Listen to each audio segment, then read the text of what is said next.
Honorable Senators, when the business of the House was suspended for lunch, we were at second reading of bills.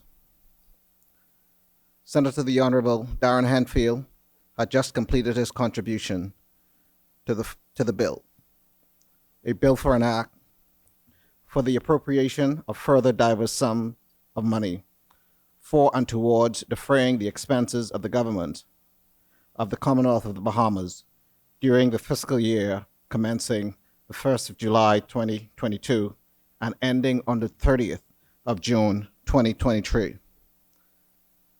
As many, the chair recognizes Senator the Honorable James Turner Roll.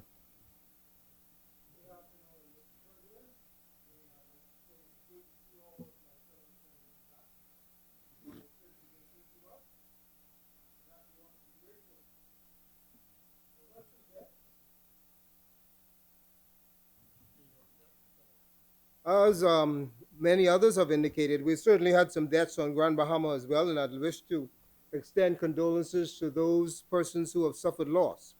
You know, when you lose a loved one, it's never really an easy thing to deal with. For us on Grand Bahama, we lost a few giants. We lost a lady who has contributed so much to Grand Bahama in the person of Miss Yvonne MacDonald. She is gone, but she certainly will not be forgotten. And then I'm also reminded that this coming Saturday, we will be burying, laying to rest another giant in our community in Miss Cooper, who is pretty much the mother of what we call the Mather Town community. So I'd like to send my condolences to those families as well. But suffice it to say, we've also had some weddings. So for those who are now newlyweds on Grand Bahama, again, I say congratulations. And as I declare, I will continue to do so even today. I will always prefer to be invited to a wedding as compared to receiving a death notice. The most disorganized wedding is still more of a pleasurable occasion than going to the best funeral. So I will always enjoy going to the weddings. The mid-year budget review has always been a strange kind of time in our country, and this year certainly was no exception. I observed from the theatrics inside to the theatrics outside. In our communities, there are many persons who observe these proceedings and expect us to behave in a fashion that exudes a sense of maturity, a genuine spirit of concern, and a dedication to continue moving forward.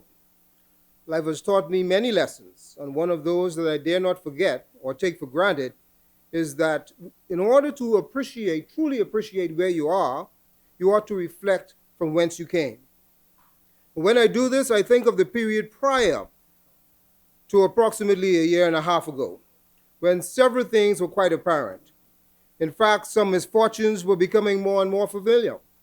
When I reflect on where we were, things such as lockdowns, which were a great catalyst of destruction for our economy, high unemployment rates and continuing unemployment was very prevalent. Rampant small business closures, an overwhelming threat to the survival of many businesses existed.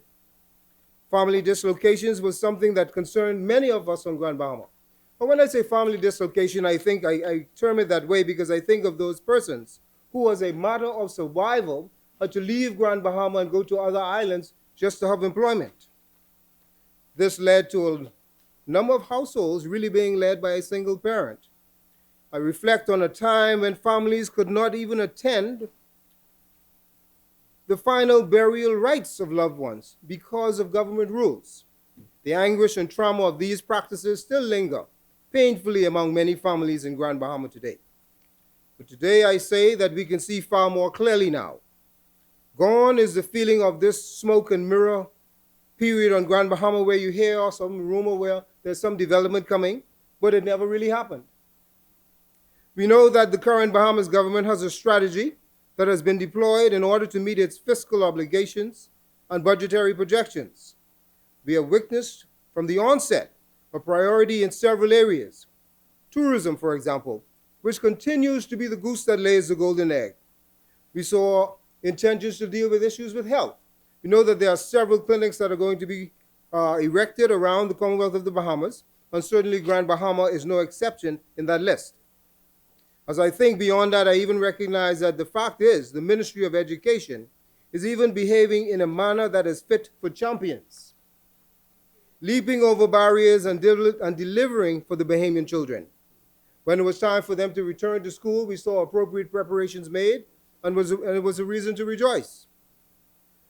We are seeing the unfolding of a commitment to focus on the islands beyond the nation's capital. We saw the advancement of diversification taking place before our very eyes. I will tell you something. Dealing with tax collections, normally does not lead to consumer celebration.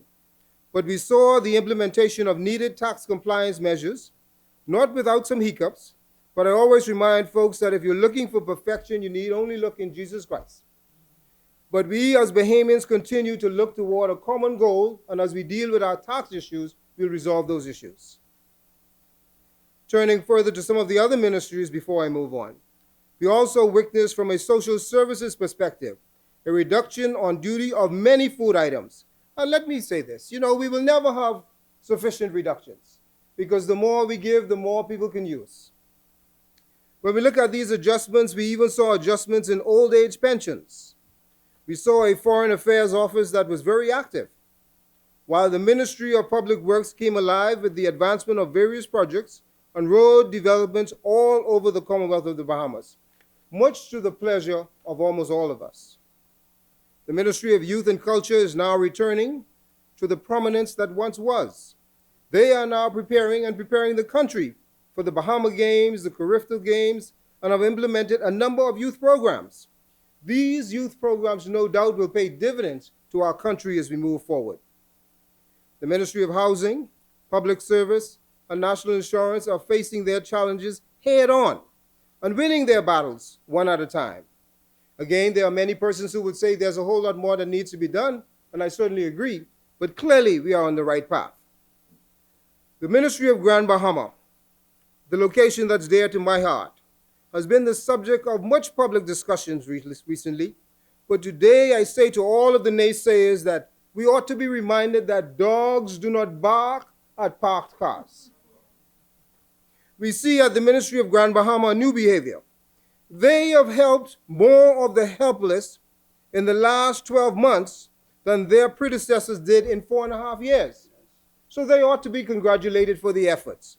Now I also ought to declare that there's certainly a distance yet to go, but again, we are going in the right direction. Mr. President, when a government decreases the VAT rate to its people, incentivizes new home ownership, but in fact, when one government built no homes and the other government built homes, the decision of whom shall we support should be, as they say, a no-brainer. It wasn't too long ago we lived under what seemed to be a constant threat of financial downgrades. This government seems to have found the formula to remove that constant threat, or at least has brought some sense of stability to what had become a familiar path of almost certain chaos. Mr. President, as for Grand Bahama, we continue to climb out of the depths of inherited despair. No, the Alukaya Hotel has not been sold as yet, but we all know that if it was easy, the multiple attempts of yesteryear would have already yielded the desired results. The reality is that because Grand Bahama suffered so much loss because of multiple events, a base had to be rebuilt in order to have a foundation to move forward. Retention and maintenance of the existing cruise ferry services on airline routes while dealing with our overall tourism product is important. So while we retain these and we search for other opportunities, we know that that is the formula for growth ahead. The Carnival site continues its march toward progress, and we know from aerial photography and visiting the site that they have done a significant amount of dredging in that area. So certainly they're on target to deliver a facility very soon. Even following positive public service salary adjustments, we have seen the recruitment of new police and immigration officers appearing on Grand Bahama Island. And this is good news. It tells us that this budget is working. We all know we have witnessed an increase in illegal immigrants coming into the Bahamas recently. We don't need to be told that these new demands on our system will require more muscle. We should all know that. But I see that this budget was responsibly prepared for such needs, and the presence of additional officers is wisdom in that end. A few weeks ago, a contingent of small Grand Bahama farmers traveled to Nassau and joined others in reviewing and discussing farming practices. The government of the Bahamas and its agricultural coordinators, inclusive of Senator the Honorable Tyrell Young, who normally sits in our midst, continue to make farming a new oasis for Bahamians. This government ought to be congratulated for the leaps it is making in food security in the Bahamas.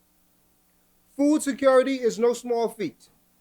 It is no small thing, and the group of professionals we have dealing with this matter ought to be celebrated for the progress so far.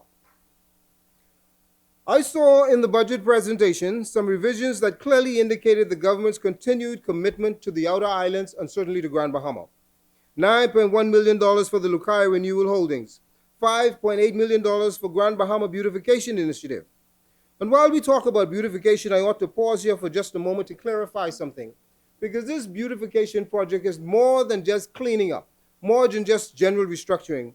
This was an opportunity to employ some individuals, many of whom would find it difficult to get employment in many other areas. This was an opportunity to help to get food on the table, to keep roofs over many homes, and to make sure that the lines in social services do not grow in Grand Bahama. So I applaud the coordinators for advancing that. There are yet many miles to go, but we at least are walking in the appropriate direction. Mr. President, I also saw the numbers presented in the mid-year budget, and there are some stubborn facts that one cannot ignore. Now, I know, as in life generally, whenever numbers are presented, there are all sorts of strange interpretations. And I have no doubt that we will get some of that today. But I want to tell you, in the first half of this fiscal year, the primary balance reflected a surplus of $4.9 million, which is pleasant considering the variance of a similar period from the primary deficit of $41.2 million in the previous year. Secondly, it is undeniable that the government's revenue performance during the first half of 22-23 is more vibrant and clearly indicates a rebounding in our economy. All of this is good indicators for our country. I also saw the recurrent expenditures spending increased by $105.3 million to a total of $1.4 billion, which accounts for 47.3% of the budget forecast. This is reasonable because at least you are pacing appropriately. In addition, spending on compensation of employees increased by $42.2 million to a total of $399.4 million.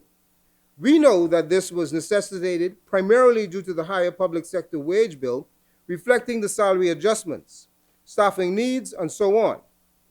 Those from the private sector can appreciate appropriate compensation. And if the truth be told, compensation in the public sector has never been a motivation to keep any good talent. But the point that I want to make here is that when a government increases its expense to take care of its people and their public service commitment, I, for one, will always applaud that. We know that the private sector folks are usually well cared for. It is good to see that the public sector folks, it is good to see that in a very responsible way, public servants are now receiving some of that very same type of TLC. Woe unto anyone that seeks to minimize the contributions of dedicated public servants and their financial remuneration. Mr. President, overall, I am pleased with the current direction. Grand Bahamians are preparing for the opportunities we expect ahead. On Grand Bahama, there continues to be an era of optimism and anticipation because we know that a change is coming. This is why, Mr. President, I stand and do support the presentation of this mid-year budget. Thank you.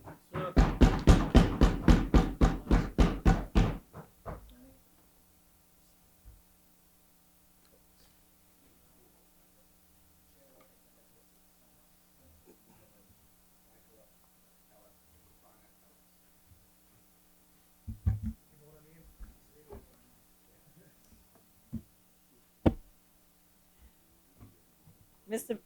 President, it is a pleasure to finally return to this upper chamber to debate and pass laws for the good governance and peace and order of the Bahamas. I want to thank the leader of the opposition for his continued confidence in me. Yesterday, we celebrated International Women's Day. We celebrated the contributions that women have made to the development of the human race. We solemnly recognize that we have not achieved equity and that there continues to be work to be done. We cannot limit the issue of women's rights and women's issues to the voices of women and the advocacy of women. Issues that impact women are human rights issues. Women are integral partners in the development of any community. Issues that adversely impact women also have a direct impact on the quality of life, economy, and social fabric of a community. It has always been time for us all to come together to amend the Constitution to bring equality to the transference of Bahamian citizenship. We should have passed legislation making it a crime to have sexual intercourse with anyone without their consent many years ago. These issues are Bahamian issues. They're not Michaela, Maxine, Glennis, Lisa, Jobeth, Pia, Ginger, Patrice, or Leslia issues. They are issues that impact every person under the Bahamian sun and across the globe.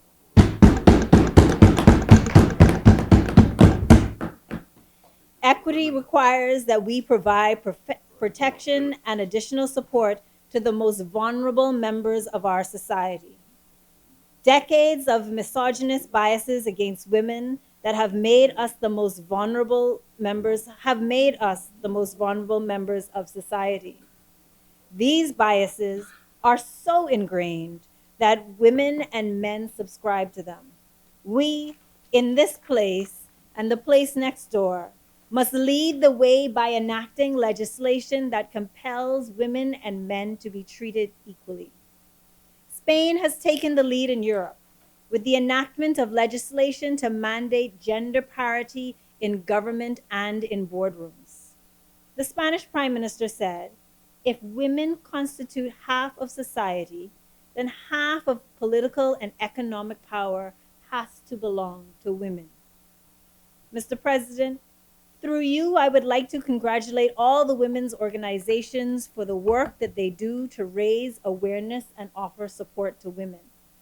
This work is necessary, and I appreciate all that they do.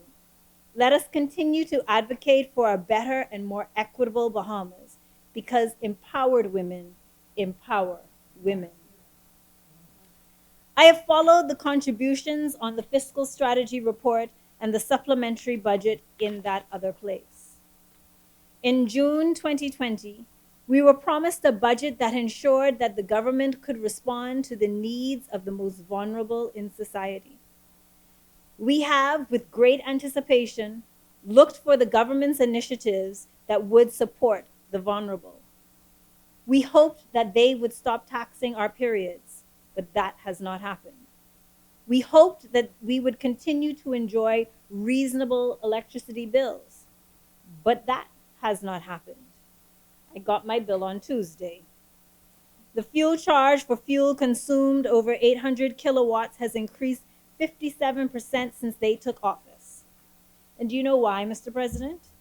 Because of the inaction of this present government to allow the BPL fuel charge to increase by 163% by not initiating the hedge on the fuel price now more than a year ago. This could have saved the Bahamian people well over $100 million. Thankfully, though, they have continued the F&M government's decision to waive VAT on residential electricity bills. But at the pace that they're going, I'm not sure this waiver will last much longer. Mr. President, the fiscal strategy report is designed to ensure that the government's fiscal intention and activities are transparent. It is a document that we could use to hold the government accountable.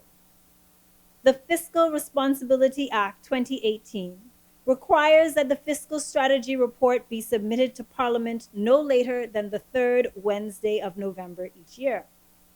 The report shall be debated and Parliament shall inform the Minister of Finance no later than the 31st of January of any recommendations on the fiscal strategy report. For reasons which still don't make sense, the Davis-Cooper administration did not comply with the requirements of the Act, and the 2021 fiscal strategy report was not tabled or debated. Thankfully, it has tabled it this year, and we were able to debate the fiscal strategy report today. For those that read the report, there is an expectation that it truly reflects the plans of the government. For me, Mr. President, the most compelling section of the report is Section 4, which sets out the government's fiscal strategy and priorities. The first paragraph reads, and I quote, "The financial year 2021-2022 supplementary budget was the first budget of the current administration upon being elected to office, and on 16th September 2021. This budget began the transformation of government policies and priorities which promised a more people-centric budget focused on providing tax relief and increased levels of social support while maintaining the fiscal responsibility objectives." Increased levels of social support. This administration has dismantled and criticized the food assistance program, ended the unemployment program administered by National Insurance, and as Senator Seymour has asked repeatedly, where is the promised RISE program? That RISE program was supposed to make up for all of the terminated assistance. However, this revised fiscal strategy report is heavily focused on meeting aggressive revenue enhancement targets and an aggressive revenue generation strategy. That's all very sexy language for squeeze every nickel we can. It is their strategy to aggressively obtain government revenue from a population already under pressure due to inflation. The government's bragging about the fact that VAT revenue grew by 23.7 million is bittersweet. It's even a little disappointing. I'd like to ask, through you, Mr. President, how much of this $23.7 million do they think is attributed to inflation? The side effect of inflated prices is increased VAT revenue. The higher the price, the more VAT to be paid. We all feel it. And we all, especially the poorest in our society, know that this current administration has done nothing to ease the inflationary burden on them. Yet, Mr. Speaker, they continue to press on with the rapid increases to breadbasket items, female sanitary products, which, more than anyone, adversely impact those they claim to care about most. The aggressive revenue generation strategy guarantees the continued use of commercial tenants to pimp on their landlords. It confirms that they will continue to squeeze as much VAT out of our population, which they admit needs support to cope with the rapid increases in costs of living. These dollars that we have remitted to the government represent our hard-earned dollars that are no longer meeting our needs in the way that it once did. They must be managed carefully and not flippantly. We are still getting mad when we go to the food store, or maybe it's just me. I pick up the items, I see the price, I get annoyed. The middle class, which is recovering from the erosion of their savings during COVID, is under threat. I know there was noise in the other place about the bad public relations that may arise by statements like these. But Mr. President, as one of my seasoned sorors would say, it is what it is and we are where we are. But Mr. President, I'm grateful for the pent-up demands for travel that have set record numbers of tourists to our shores.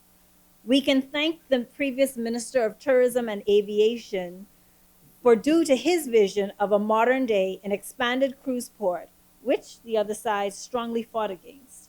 Now Before the newly constructed cruise port is even completed, we are harvesting its fruits, and my colleagues on the other side now seem to have selective amnesia about the fact that they did not support this project. We also hope that the record-breaking revenue experienced by hotels will trickle down to the employees and eventually to the wider community. But with increased revenue comes an increased obligation to be accountable to the citizens and residents of the Bahamas. We want to know where our money is going and how are we going to benefit from paying additional taxes. They claimed that good governance was restored through fiscal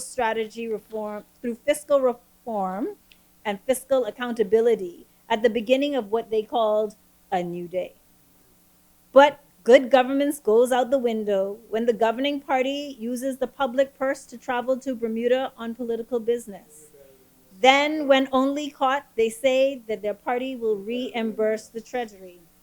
Can I also get a loan from the Treasury so that I can travel and return it interest free when I feel like? You need one too? It goes out the window when the government deliberately ignores the Procurement Act. It goes out the window when the government fails to comply with the Fiscal Responsibility Act. It goes out the window when parliamentarians do not comply with their obligations under the Public Disclosure Act. Mr. President, it goes out the window when suddenly, after 4 years of having a budget website that provided copies of budget documents to the general public, is no longer updated. There's no fiscal strategy report. On a point of order. Chair recognizes Senator the Honorable. I mean, Brian I Pinner, was going to on a point of allow her order. to go on and on and on. But enough's enough. I mean, that's right. I can go on the website right now. You want me to pull out my iPad and show it to the world. And I could pull down the budget. I could pull down all of the financial information. That's not part of the budget exercise. I could, in the same form and format that we receive it in this honorable place. To be able to stand up and say that website is no longer updated is a mistruth. It's a flat out lie. And I would ask her to please revoke it. Mr. President, besides the fact that that's not parliamentary language, the last documents on the budget website are the 2023 budget documents. The fiscal strategy report and the supplementary budget, those documents and the budget book that goes along with that, those documents are not on the website. The last documents uploaded to the website are the 2022-2023 budget that was tabled in July. We're saying that these documents are all part of the budget. Senator Ellis, are you Continue? suggesting, just so I'm very clear, Certainly. are you suggesting that it's these documents that are not up on the website? It's these documents that are not up on the website. Yeah.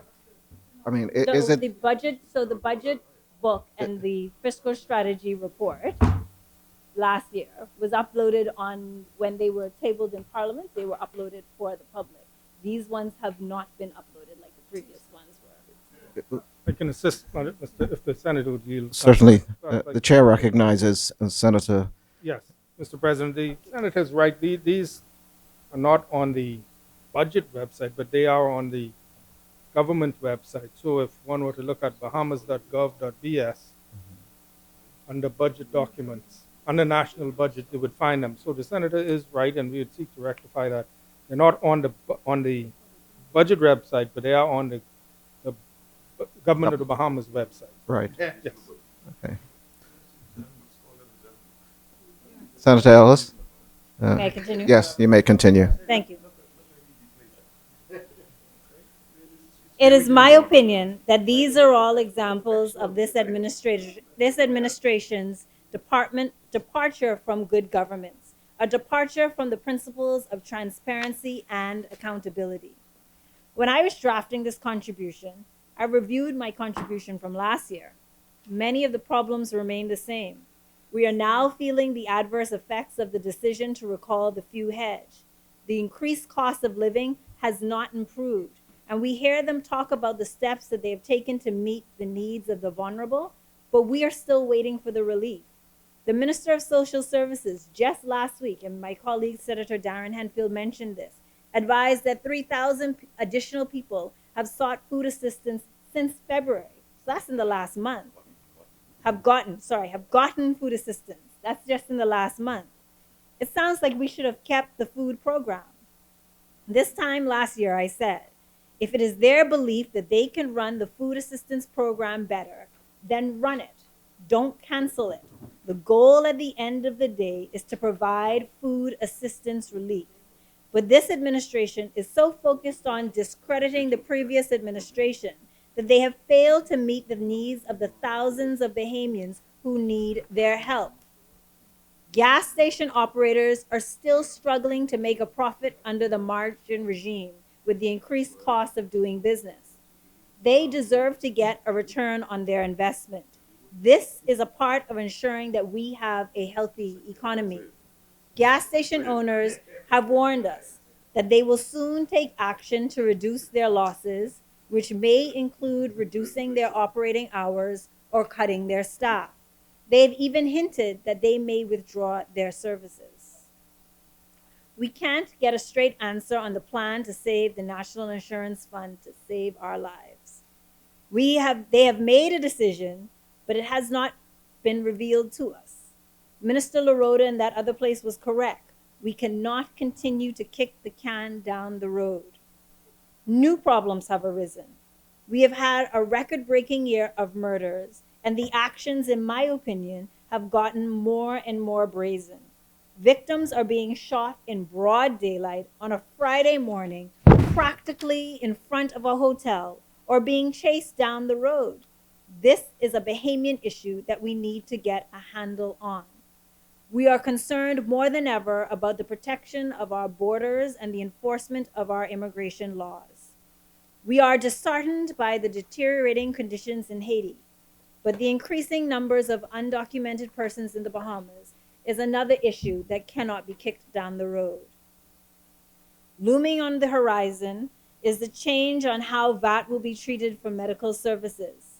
Those with the benefit of health insurance, like members of the public service, members of the police force, members of the defense force, may now solely be responsible for paying the VAT on medical services. Previously, we were only responsible for paying the VAT on the amount that we copay. In most countries, a VAT system is an exempted service or a zero-rated service. It is the view that having insurance is considered a meritorious activity. In other words, it's considered to be in the interest of the state for its population to have health insurance, less of a financial burden on the public health system. In the European community, medical, dental, hospital services are all considered to be in the public interest and are exempt from taxation. It's argued that consumers with chronic illnesses will bear a disproportionate share of the tax burden because of the state of their health. This would be unfair, and it may even discourage persons from seeking medical assistance. Think of a family with 2 children, and children don't get sick separately. When one gets sick, the other gets it. And fingers crossed, we don't get sick too. A sick visit can cost $150 per child. So instead of just paying your copay plus VAT on the copay, you'll be paying your copay plus $15 VAT, having already paid the VAT on your monthly premium. This becomes particularly burdensome for major services like operations. Persons needing medical care, not necessarily through any fault of their own, will have a larger tax burden. Many persons will not be able to afford this. They will turn to an already overstretched and underfunded public health care system. The court, after much delay, has finally delivered a ruling discharging the injunction that prevented the government from demolishing any structures in shantytowns in the Bahamas. But we're still trying to determine the way forward. We hope to see that the additional revenue would be directed to reducing our debt and addressing the issues that most concern us. But when the money is allocated to travel, well, isn't there at least a need to impair to have empathy? We can't help but wonder what happened to that line in the Blueprint for Change that said, "We commit to assisting the most vulnerable in society." Since its establishment in 1953, a fundamental policy of the PLP was to uplift the downtrodden. And while I'm talking about the Blueprint for Change, we're also wondering about the promise to pass anti corruption legislation within the first 100 days in office. And then there was a promise to review BPL's operations to reduce the cost of electricity within the first 100 days. But in the first 100 days, they decided not to support the fuel hedge recommendations. This is, in fact, the opposite of reducing the cost of electricity. And we're still asking the government to particularize the $50 million they tell us, which programs grant relief to small, medium, small, and micro businesses. This government's alleged support to micro, small, and medium businesses is directly contradicted by the policies and procedures currently involved in the renewal of business licenses. Business licenses are essential to the operation of any business. And unlike this administration that could ignore the Procurement Act and the Fiscal Responsibility Act and the Debt Management Act, to name a few, business owners experience grave consequences if they conduct business in the Bahamas without a valid license. In its 6 February 2023 press release, the Bahamas Chamber of Commerce and Employers Confederation stated this government has made a series of policy changes that has made it more difficult to do business in the Bahamas. They have placed additional burdens on business operators. Mr. President, these are the things that they promised. We did not ask for these things. Their team decided that those were the promises that they could reasonably deliver. Turns out, that's not true. We received empty promises on glossy paper. We deserve better. We need to get a handle on immigration and crime. We need to know what the plan is to save our Social Security system. We need them to demonstrate good governance by being transparent and accountable. External factors continue to influence our economy. The pent-up demand for travel, global inflation, and the supply chain issues are beyond our control. But we must harness the benefits we've received from the influx of travelers and mitigate the strains of inflation and supply chain disruption. The relief promised in the Blueprint for Change has not come. It's a new day, not a better day. And Bahamians, they deserve better days. I would like to end my address by congratulating the swimmers, coaches, and chaperones that will be a part of our delegation to the Carifta swimming competition in Curacao. We're hoping to secure our 5th straight title. So let's send them with as many well wishes and resources, heavy on the resources, as possible. I would also like to wish the student athletes competing in the Government Secondary School Sports Association track and field meet good luck, and I hope that they have an injury-free meet. Finally, I want to express my condolences and apologies to the family of Mr. George Myers, because I was here and I was unable to join a grateful nation and give thanks for his life and contributions to this country at his funeral earlier this morning. Mr. President, may God bless our sunny clime, and may we always dream of a common, loftier goal. Yeah.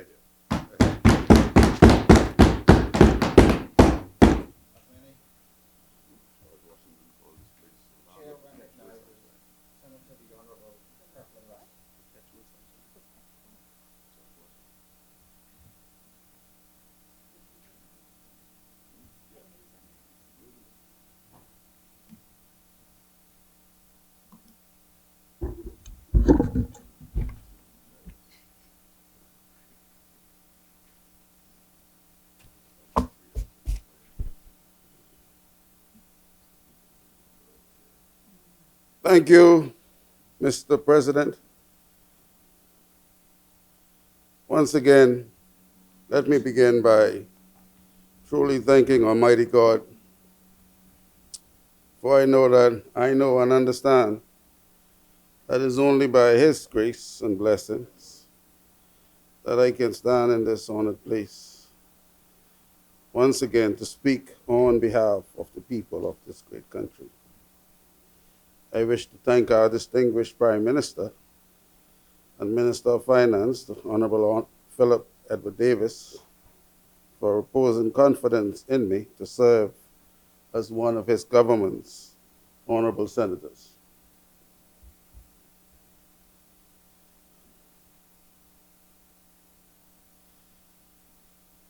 Mr. President, with your leave, I wish to preface my mid-year budget communication by extending sincere condolences to the families as expressed by my colleague from Grand Bahama, Mr. Turner, the families of Ms. Yvonne McDonald and matriarch of the family and minister of the gospel, Ms. Alceda Cooper, and also from my community, Mr. Hiram Eden.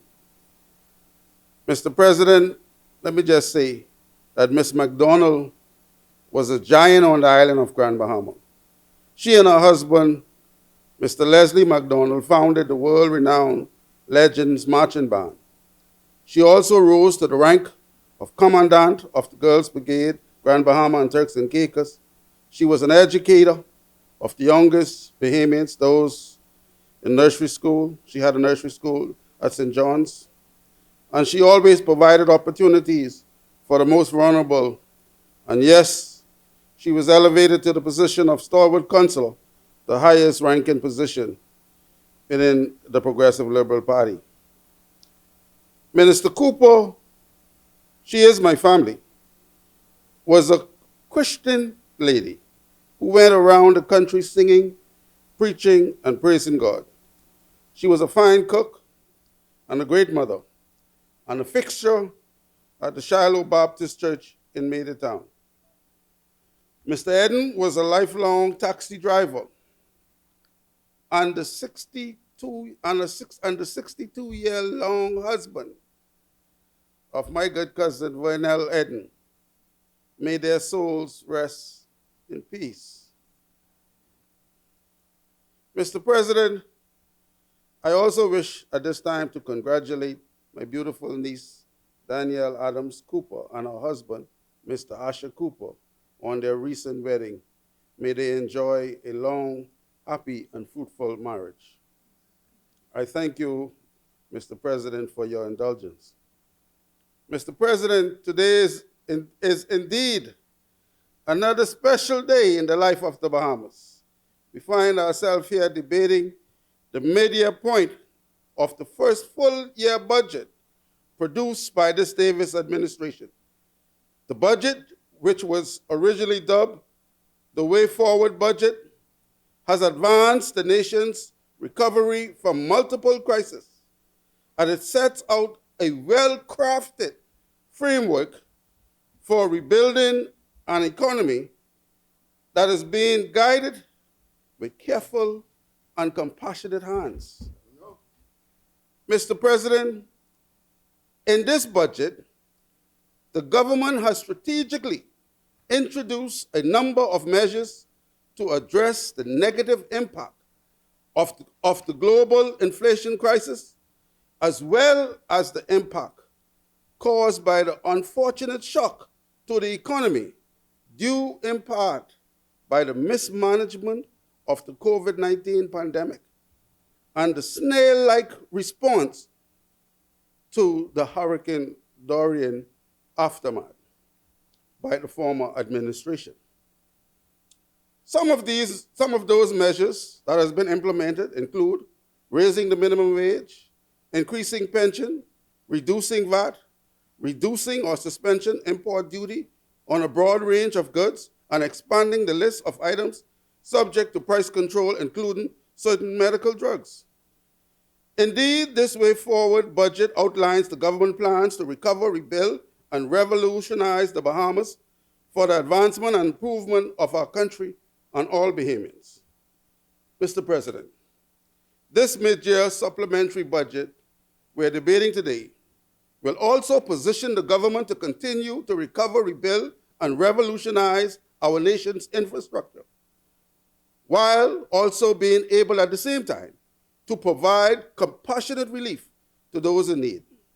Mr. President, despite the fact that this year's supplementary budget debate should be about celebrating the positive trajectory the nation is on, primarily due to strong leadership, good planning, good governance, a keen focus on ordinary Bahamians, positive labor relations, and the hard-working staff at the various ministries. Yet we will continually find those on the other side seem to find baseless reason to discredit the many success stories of this government. I am confident, though, that the Bahamian people sees through the Hollywood-style acting, the smoke and mirrors, and they know we're better than that. Mr. President, let me talk a little bit about some accomplishments. So I want to talk about some things in Grand Bahama. I will take a few minutes to lay out some positive situations coming out of this budget period for the island of Grand Bahama. I'll begin by letting you know that the new school that has been started under the previous PLP administration in Home Rock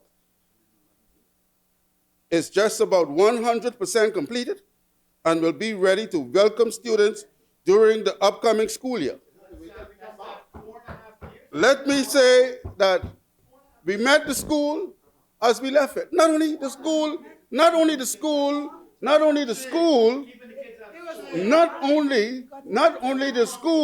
in Holmes Rock, Mr. President, but we left three schools. Three schools. And not one of those schools was completed, but they'll be completed very shortly. This welcome news for the people of 8 Mile Rock, Holmes Rock, and West End. This is welcome news, let me say, for the people of Holmes Rock, 8 Mile Rock, and West End. And speaking about 8 Mile Rock, Mr. President, let me congratulate the 8 Mile Rock High School on a successful Pride Week, during which time they honored Miss Olga Oughton and the late Miss Prudence Geneva Martin. These two, let me talk about, they're talking about Blue Jay Pride. They're talking about Blue Jay Pride. All right. These two ladies in the year of 1963 wrote a letter to the then Premier, Sir Roland Simonet, agitating for a public high school to be built in 8 Mile Rock for the students of Grand Bahama. You see, up to 67,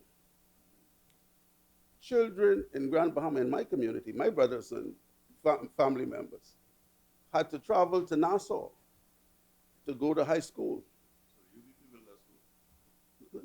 Listen, you can hear. Listen, man. Listen, stay tuned. Stay tuned. I listen to you good, you know. Yeah. So, so in June, listen, Sailor. In June of 67, just 6 months after the PLP would have taken office. Mr. Russell, please continue to adjust the chair. Yes, sir. Sorry, Mr. President. Mr. President, you know I ain't gonna give you no trouble.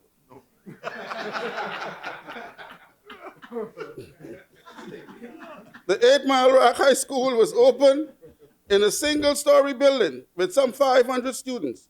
And in September of 1972, the current high school was completed and dedicated. And so, as we celebrated yesterday, International Women's Day, I sincerely salute Miss Olga Oughton and Miss Prudence Geneva Martin, and all women of the Commonwealth of the Bahamas, on whose back this nation was built on whose shoulders we stand on today. Back to the school. You could see that ensuring that education was accessible to all Bahamians was a major component of the Lyndon Pinlin government back then. And thank God, it is a major part of this Philip Brave Davis administration government today. Mr. President, the multi-agency government complex in 8 Mile Rock, which, again, multi-agency government complex in 8 Mile Rock, which we left about 50% complete. We met it almost in the same state, and I can say that in a few months, that complex will be open. The residents of the surrounding communities are excited about the economic spin-off possibilities. These two projects will change the economic atmosphere for West Grand Bahama. Mr. President, during the budget debate last year, the Minister of Tourism, Aviation and Investment, and DPM, announced that negotiations were on the way to secure a PPP arrangement for the development and management of the new airport for Grand Bahama. Since then, the government has recovered, restored, and improved the domestic terminal that was destroyed and later written off by the former F&M administration following the aftermath of Hurricane Dorian. Today, Mr. President, that terminal has been revolutionized. It is welcoming hundreds of international visitors, including the return of Sunwing Airline out of Canada. This is not intended, though, to be a permanent solution for the Grand Bahama International Airport.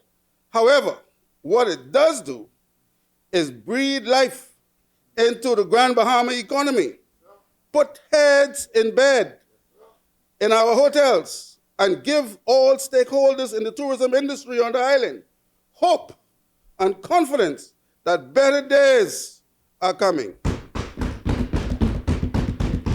Madam President, over the last few months, Grand Bahama have welcomed several new and re-engaged flights from several destinations from across the United States and Canada. I am told that even the cruise line industry has shown great improvement on the island of Grand Bahama. Mr. President, Hurricane Dorian did a real number on the Rand Memorial Hospital in Grand Bahama. And the fact is, the hospital was already facing many challenges. And the anemic response by the former administration to recover, repair, and restore that hospital further compounded the problem. And as a result, the east wing of the hospital that once housed a large portion of the hospital administration, the maternity ward, the gift shop, the outpatient department, and the EKG unit had to be demolished, leaving the hospital with far less space and bed capacity. Mr. President, today as I speak on behalf of the resilient people of the Northern Bahamas, the Ministry of Health is busy overseeing the construction of a 29-bed full-service modular emergency room at the Rand Memorial Hospital. This will rectify the problem of persons having to sit outside to receive their oxygen treatment or wait on the outside for medical services. Mr. President, on a much larger scale, the Minister of Health has announced that the new site, of which the $150 million hospital plan for Grand Bahama is ready for breaking ground. The feasibility testing of the ground has been completed, and in short order, shovels will be pushed in the grounds and construction will begin. Same island. Mr. President, one of another crisis that the government met was the fact that there was no affordable government housing program in place on the island of Grand Bahama. As a matter of fact, investigations will show you that the former administration did not build one single house, even though reports show that that administration would have borrowed approximately $1 billion a year. They ain't build a shack, man. In the other place, they said they didn't even build a greenhouse. No, not one. I am pleased to report, though, Mr. President, that 38 lots are now ready for constructions in West Heights subdivision, located in West Grand Bahama. And so 38 families will soon have the opportunity to own their very own house. And you should know, Mr. President, that the government is also acquiring an additional 100 lots to begin construction in Heritage and Forest Pine subdivision, Grand Bahama. Mr. President, I know that the government had also broken ground for some 40 homes in Central Pines, Abaco. I am certain that the good minister will give careful attention to that project as well. Mr. President, these things that I have been talking about were all outlined in the government's blueprint for change and were all opined from the speech from the throne. Mr. President, it is important that I also give an update on urban renewal. Let me begin by congratulating the hard-working staff of Urban Renewal Northern Bahamas, from Bimini, Abaco, the Keys, and Grand Bahama. The team at the head office, along with the center managers throughout the Northern Bahamas, have consistently demonstrated the commitment to serve the communities, especially the less fortunate and vulnerable residents of those societies, with great compassion. Allow me to mention some of the wonderful things they have been doing. During the passage of Tropical Storm Ian, as well as Hurricane Noel, the urban centers kicked into disaster preparedness mode, organizing transportation and other logistical matters for seniors as well as persons living with disability. They prepared and delivered meals to evacuees at the various shelters, and once the all clear was given, urban teams were on the streets completing assessment and assisting those who needed help. Secondly, I am extremely pleased with the work done through each center in the North as it relates to activities for our young people, activities such as each center in the North was able to host a wonderful children's party for the kids. The gifts were all made available through the commission, and throughout the islands, various activities, extracurricular activities such as the implementation of boys and girls clubs, reading clubs have been implemented by the centers. Mr. President, on a monthly basis, urban centers in the North are hosting activities for senior persons living with disability. These activities provide a happy and a healthy environment for most of our precious pearls.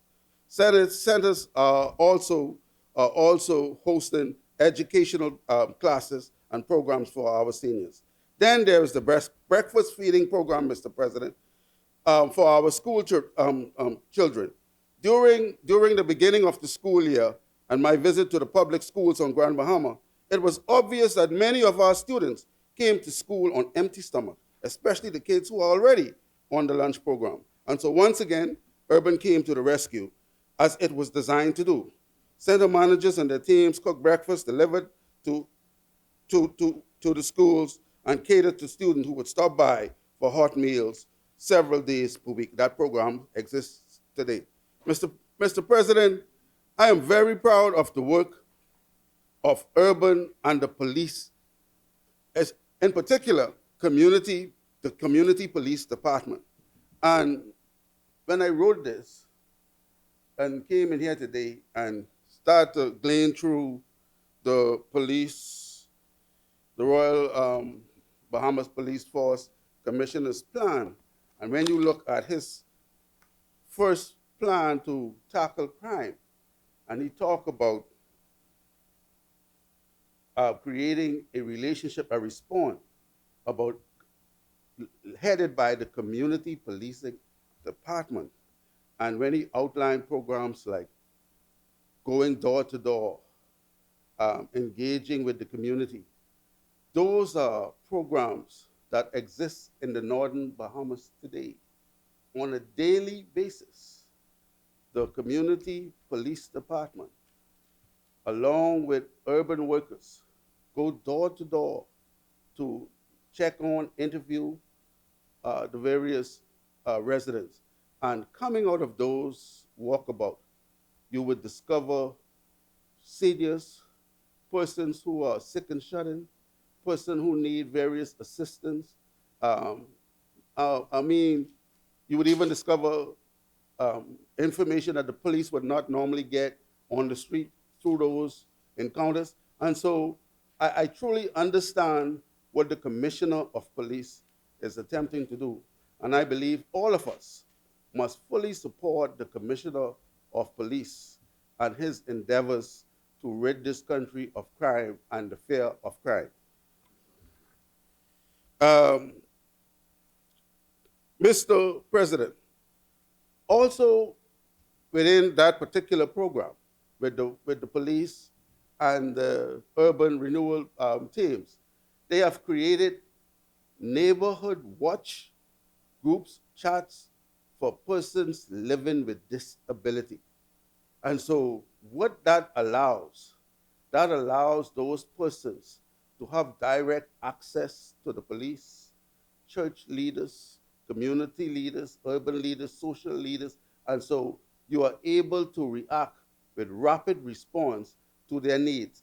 And so these are just some of the small things that is happening with the police and urban renewal to affect change through in those urban communities on the island of Grand Bahama, and indeed they are doing the same on the island of Bimini. And of course, the police is leading with the youth programs such as the marching bands, the pop bands program. They are very robust, and I congratulate the team of Sergeant Harris, Corporal Ferguson, and Sergeant Thompson, who are doing a fantastic job down there with that marching band and those entertainment.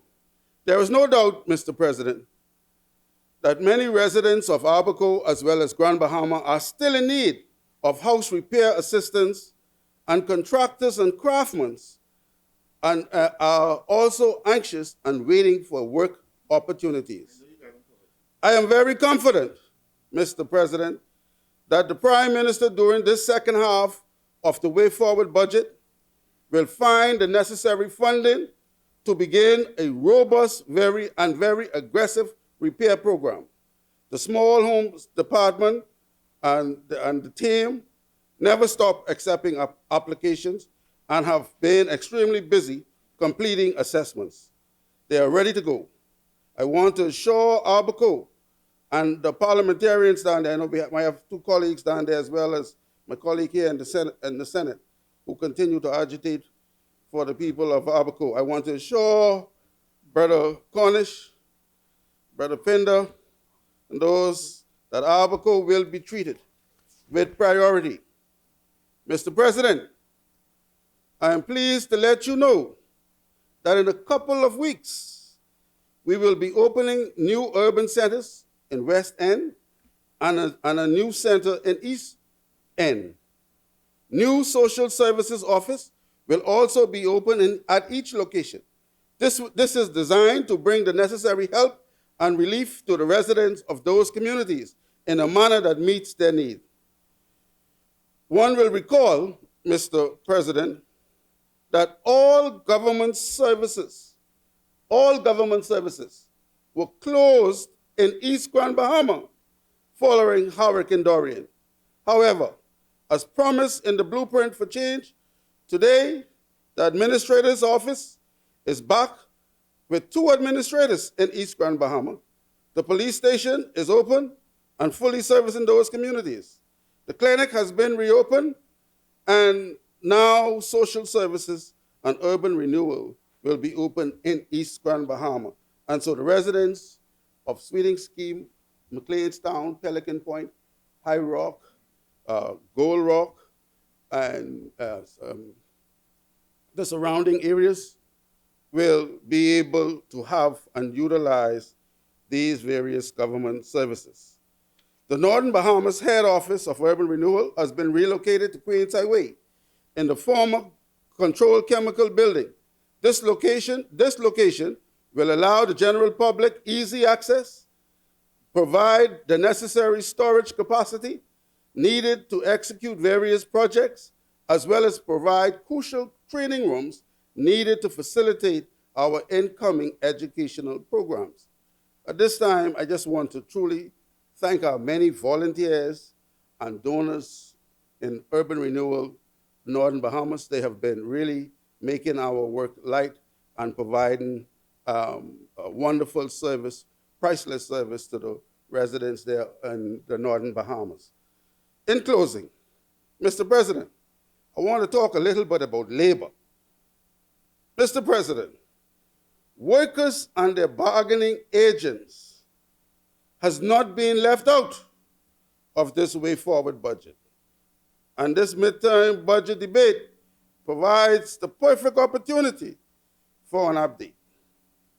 Notwithstanding the fact that this government was busy strategizing and crafting effective policies that are directly responsible for the steady pace of the economic recovery, the government found the ways and means to take care of workers. Firstly, VAT was reduced. Then the Prime Minister signed on to the second generation Decent Work Country program, making the Bahamas the first country in the region to sign on to this important ILO program for the protection of workers. And within this budget, there is funding for the Tripartite Council to do the work that is necessary to drive the program nationwide. Then the government made a cost of living adjustment to pension payments for public servants. These are the folks who have made their contribution to the development of this nation. Then you can recall, Mr. President, the Davis administration has resumed public service promotions. Listen to this, Mr. President. Some of these promotions were left in place by the previous Christie administration, simply to be executed. But they were all left on the shelf for the entire term of the Minnis administration. Public service increments and other payments are now on schedule. And take note of the fact that more than 20,000 workers have already benefited and are enjoying their new status. And the government has increased funding for social services assistance. Mr. President, the government has successfully increased minimum wage from $2.10 to $2.60 per week and is already meeting with stakeholders to discuss and agree on the way forward to eventually introduce a cost of living wage for Bahamians. You should also know that the government has reduced import duty, like I said before, on a wide variety of goods that workers are benefiting from. Mr. President, I heard some talks in the other place, not in here, but in the other place, about union busting. That is totally baseless. That is a total baseless claim. And those on the other side should honestly be the last to talk about labor relations and union busting. They signed, man. They signed, Mr. President, one industrial agreement in their entire time in office, and that happened under duress. On the other hand, this government has already signed 15 industrial agreements, and several more are in the advanced stage of negotiations. And in several of those agreements, such as the teachers' agreement and the nurses' agreement, the government has included special pay or bonuses for things like retention, special duties, among other things. This is revolutionary, man. Yes, sir. Yes, sir. With all that I have said, there's no beating on the chest by anyone on this side. Each member on this side is very much aware that the crisis is still with us. We are mindful, all of us, that poverty and lack is still impacting far too many Bahamians. We all understand that immigration matters will require all hands on deck. Food security will require much more attention. But what we are saying here today is that the country is finally on the right track, man. Bahamians are living with hope.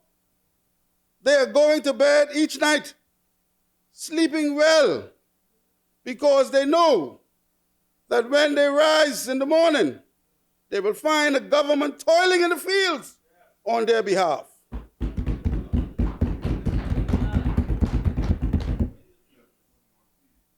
Mr. President, I am delighted and very pleased to support this way forward midterm supplementary bill. May God continue to bless this government, and may God continue to bless the Commonwealth of the Bahamas. Thank you, sir. Mr. President, I did not wish to interrupt my good colleague from Grand Bahama, who, if I heard correctly, asserted that we didn't do anything with the Round Memorial Hospital. I know he didn't intentionally mislead, but if he said that is incorrect, and I didn't want to leave that on the record. In 2021, I recall being in Grand Bahama for the recommissioning of the first phase of the redevelopment of the Round Memorial Hospital, where the government spent $21 million in the process of doing that. The Prime Minister was there, former Prime Minister Menace, and the Minister of Health at the time was Renwood Wells. He was there as well. So I know he didn't intend to mislead. Mr. President, I did not say at all that the former government did nothing with the Round Memorial Hospital. What I did say was because of the anemic and response, the snail-like response, the east wing of the Round Memorial Hospital, which was damaged by the storm, but as a result of the slow response, the mold and everything took over the place, and that particular wing had to be demolished. Not that the government, I didn't say the former government didn't do anything with the Round. No, I wouldn't mislead the Bahamian people like that. Certainly. Yes. Excellent. As many, the chair recognized Senator the Honorable Terrell Young. Good afternoon, all. Good afternoon, Bahamas.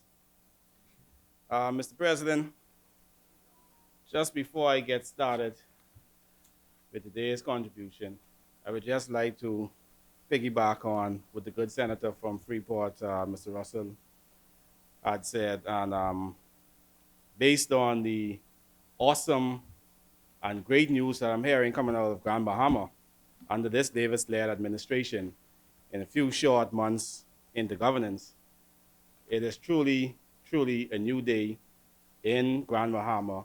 And I think Grand Bahama is back on the right track on being the magic city once again of the Bahamas. Yes, sir. Yes, sir.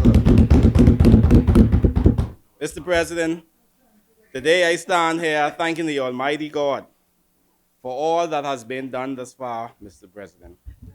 As there is so much to be thankful for, I wish to thank at this time the Honorable Prime Minister for this great opportunity that he has given me, my family for the continued support, the great people of Long Island, you, my colleagues.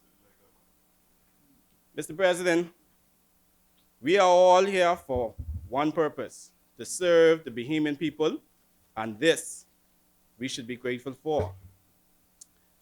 Mr. President, yesterday was celebrated as International Women's Day, and to my wife, my mother, mother-in-law, my grandmother over in Long Island, my grandmother-in-law, sisters, aunts, cousins, and the women of Bamsey, and all the great, strong, intelligent, talented, and simply wonderful women of the Bahamas, know that you are all appreciated.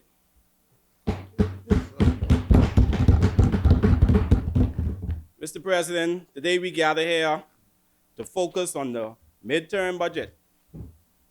I would like to highlight some of the things that the budget has done, continues to do, and will continue to do as it relates to the Bahamas Agriculture and Marine Science Institute Limited at large, and also the Ministry of Agriculture and its other agencies. Mr. President, it is my pleasure as chairman of BAMSI to support the annual Long Island Mutton Fest that is coming up this month. The BAMSI is pleased to donate small ruminants in support of this great festival. I would like to publicly say the Bahamas Agriculture and Marine Science is pleased and honored to be a part of this great festival. We support you, and we look forward to being with you this coming month.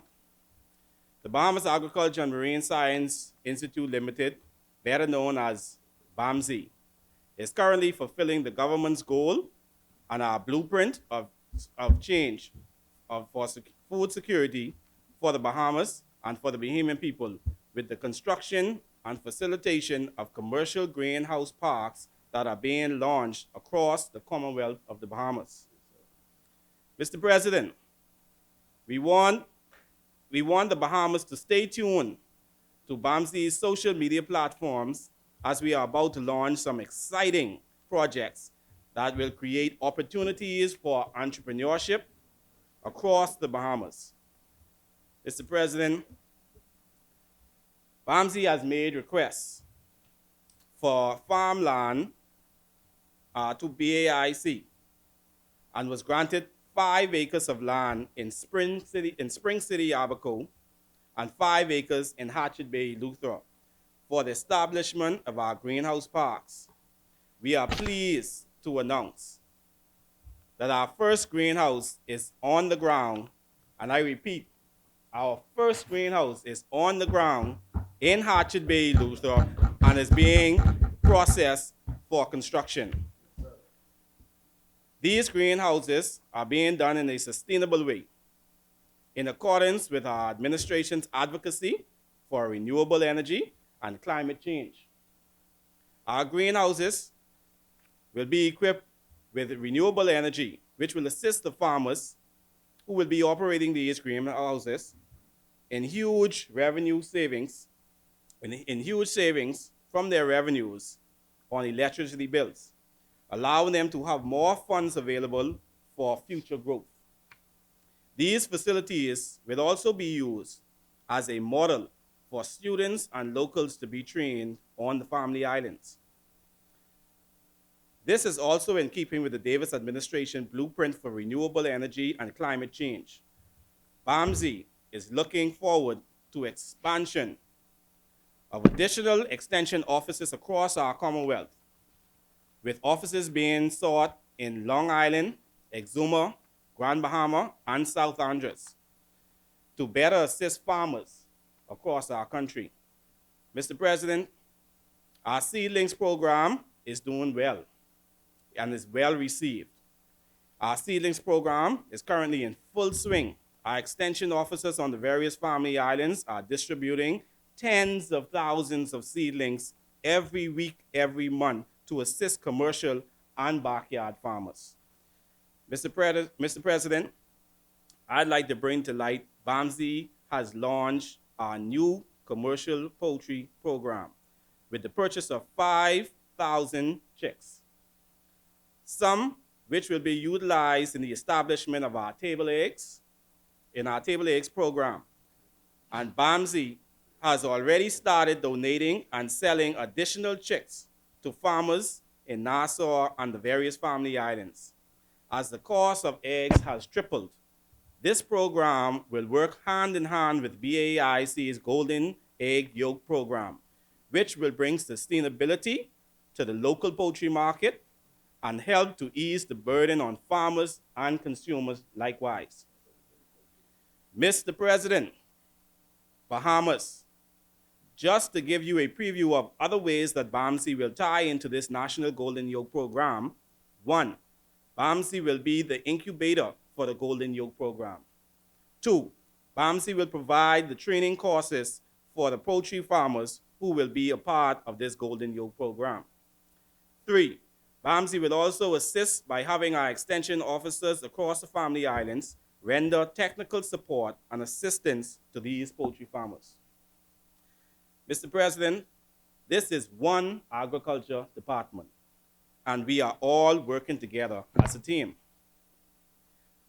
Mr. President, as we talk about sustainability, we cannot be truly self-sufficient and sustainable if we have to import the eggs to be incubated.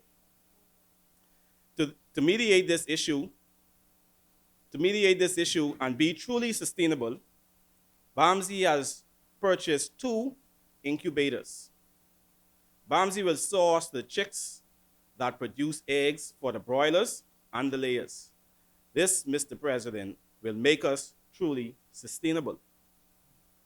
A major part of our poultry project is to ensure that BAMSI is performing its purpose on a cutting edge level, keeping our training and technology at a world-class level for our students and our farmers alike.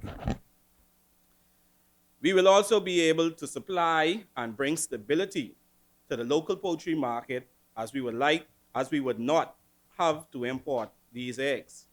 Mr. President, I say, this, Mr. President, is powerful. Mr. President, I am also pleased to announce the completion of the first ever piggery at BAMSI. Mr. President, I would like to reiterate what I just said. The first, yes, Mr. President, you heard it right, the first ever piggery at BAMSI. Like the greenhouse, this piggery will also be supplied with renewable energy to supply power for students and locals to be trained.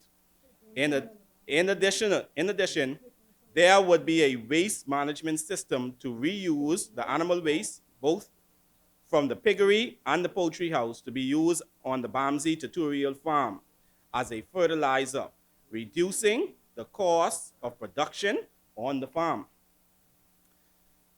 Mr. President, a lot of folks might not know that a big injection into farming is fertilizer and chemicals. BAMSI's mandate at this time and goals is to try and rid the Bahamas farming industry of these chemicals when farming. This reusable product, which is a bioproduct from the poultry and from the swine and from the small ruminants, will be a training mechanism on how farmers can now get into livestock and reduce by raising their livestock, they can also reduce their costs on crop farming.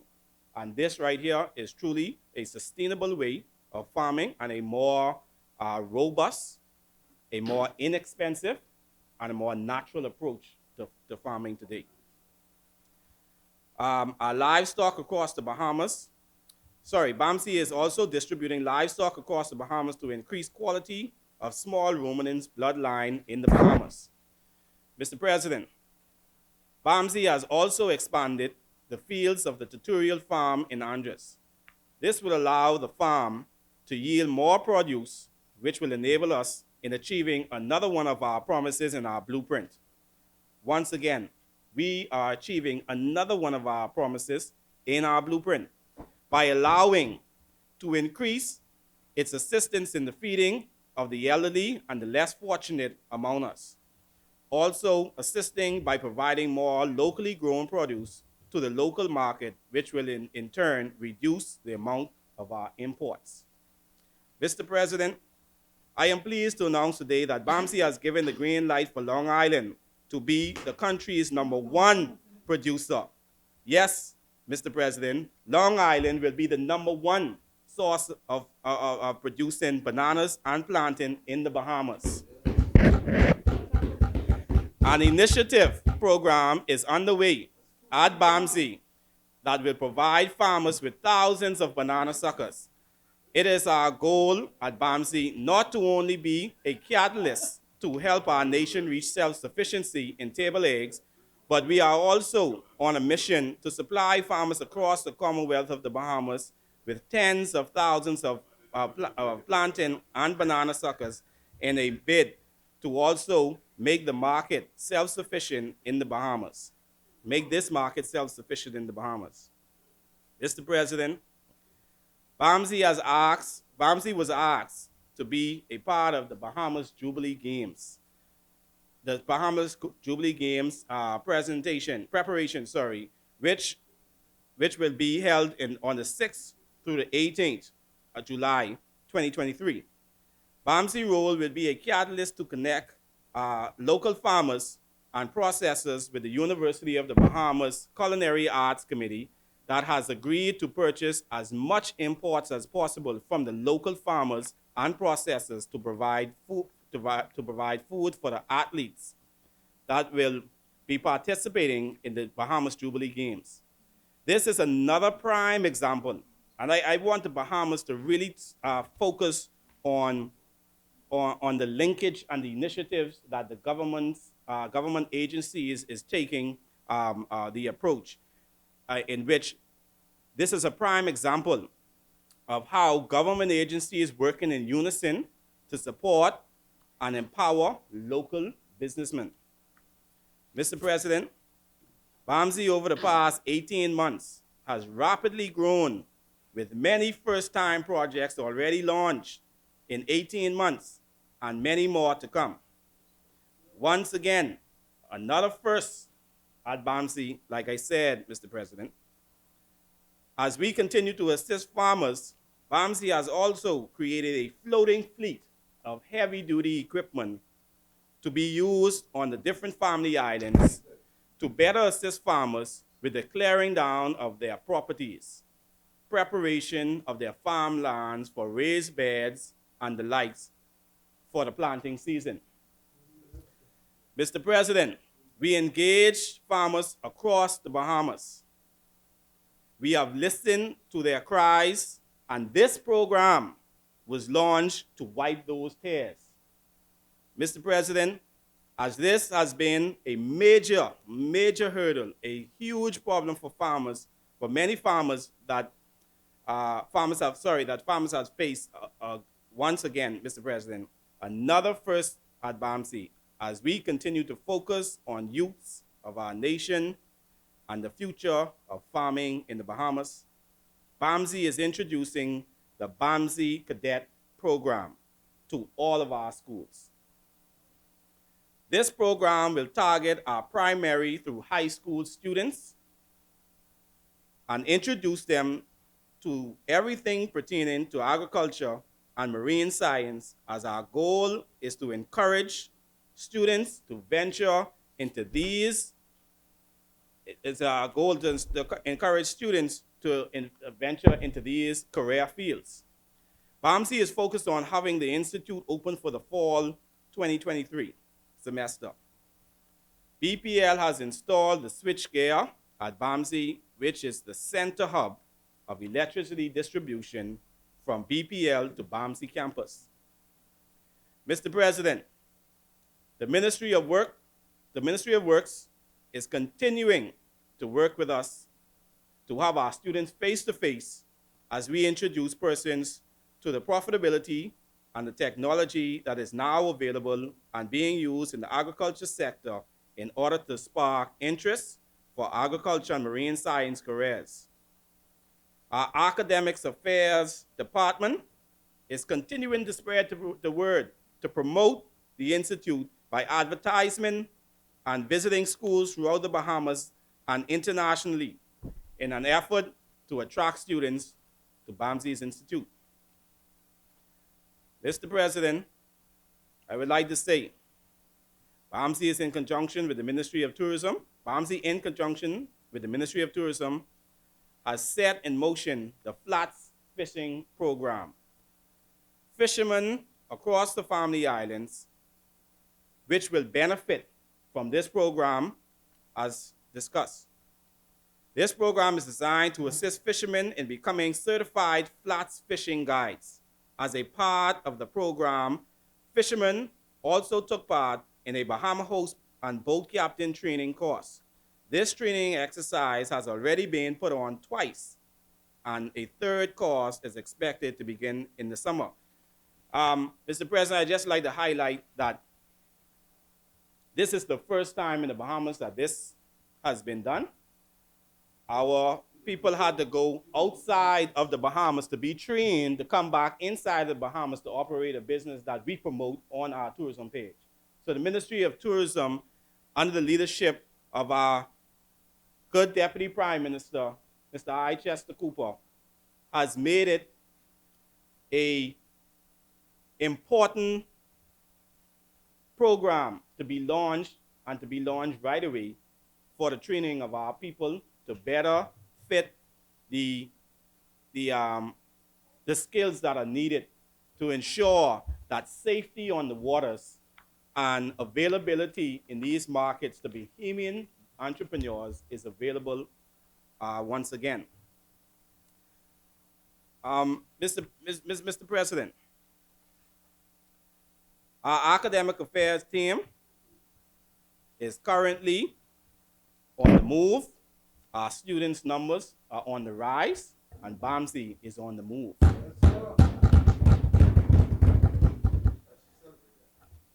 Mr. President, to be clear, and just a reference to list the points of the incentives, initiatives, the innovative projects, the goals and accomplishments that BAMSI has done in 18 months. It is doing and is preparing to do. Here is the short list before I close. 1, BAMSI's first piggery being launched. 2, greenhouse parks are being constructed across the Bahamas. 3, BAMSI layer house project to reduce the cost of table eggs in our poultry society, in our poultry industry. 4, expansion of tutorial farm in North Andros. 5, BAMSI cadet program being launched. 6, the flats fishing and boat captain license training put on by BAMSI and in conjunction with the Ministry of Tourism. 7, floating fleet to increase the efficiency of the farmland preparation across the Bahamas. 8, the banana and plantain program to be introduced to Long Island and across the Bahamas in aid to make the Bahamas self-sufficient in plantain and bananas. 9, BAMSI Poultry Incubation Center that will tie directly into the Golden Yolk Egg program. Mr. President, these initiatives will go a long, long way in what we have been advocating for since coming into government: food security.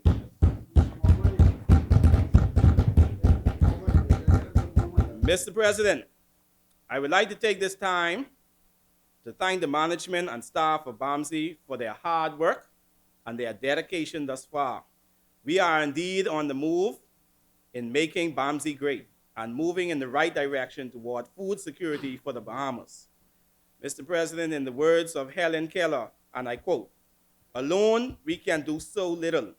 Together we can do so much," end quote. We at the Ministry of Agriculture, BAMSI, BAIC, BASFA, local government, and the Marine Division, all in its department and all its departments and arms will continue to work together towards our goals of food security for our Bahamian people. I thank you and I support this mid-year budget.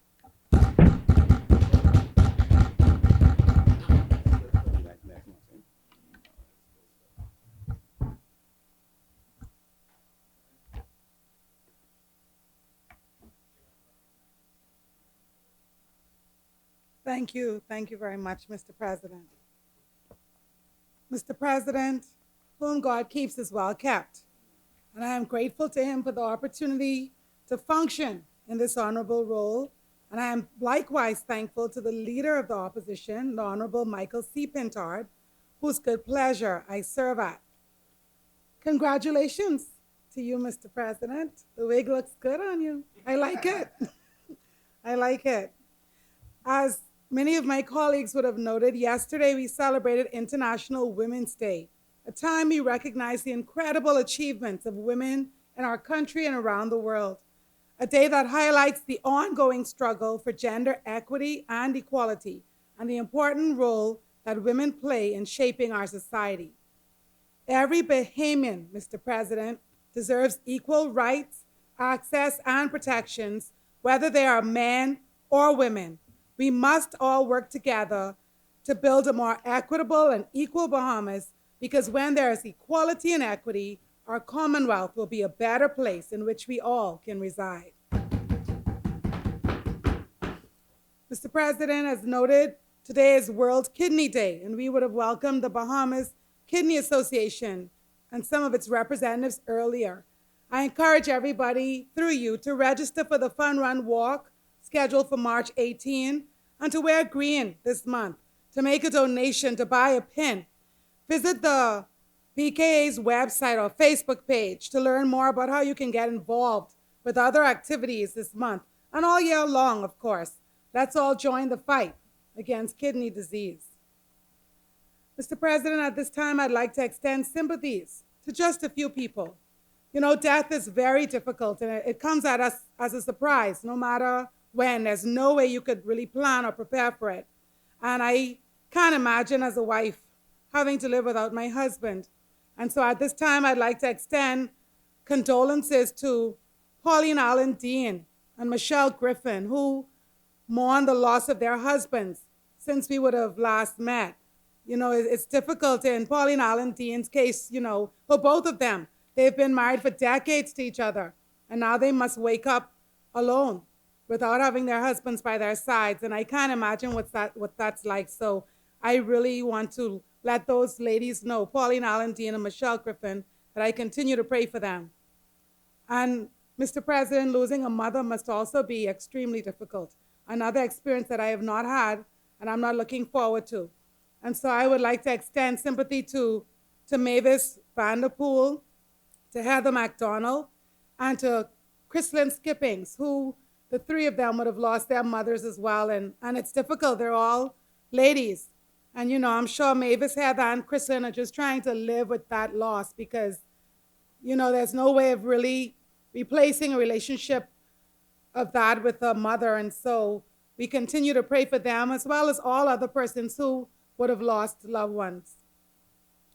Mr. President, I rise at this time to contribute to the debate on the 2022-2023 mid-year budget performance, the supplementary budget draft estimates of revenue and expenditure, and the two associated appropriation bills, which we are debating as a compendium.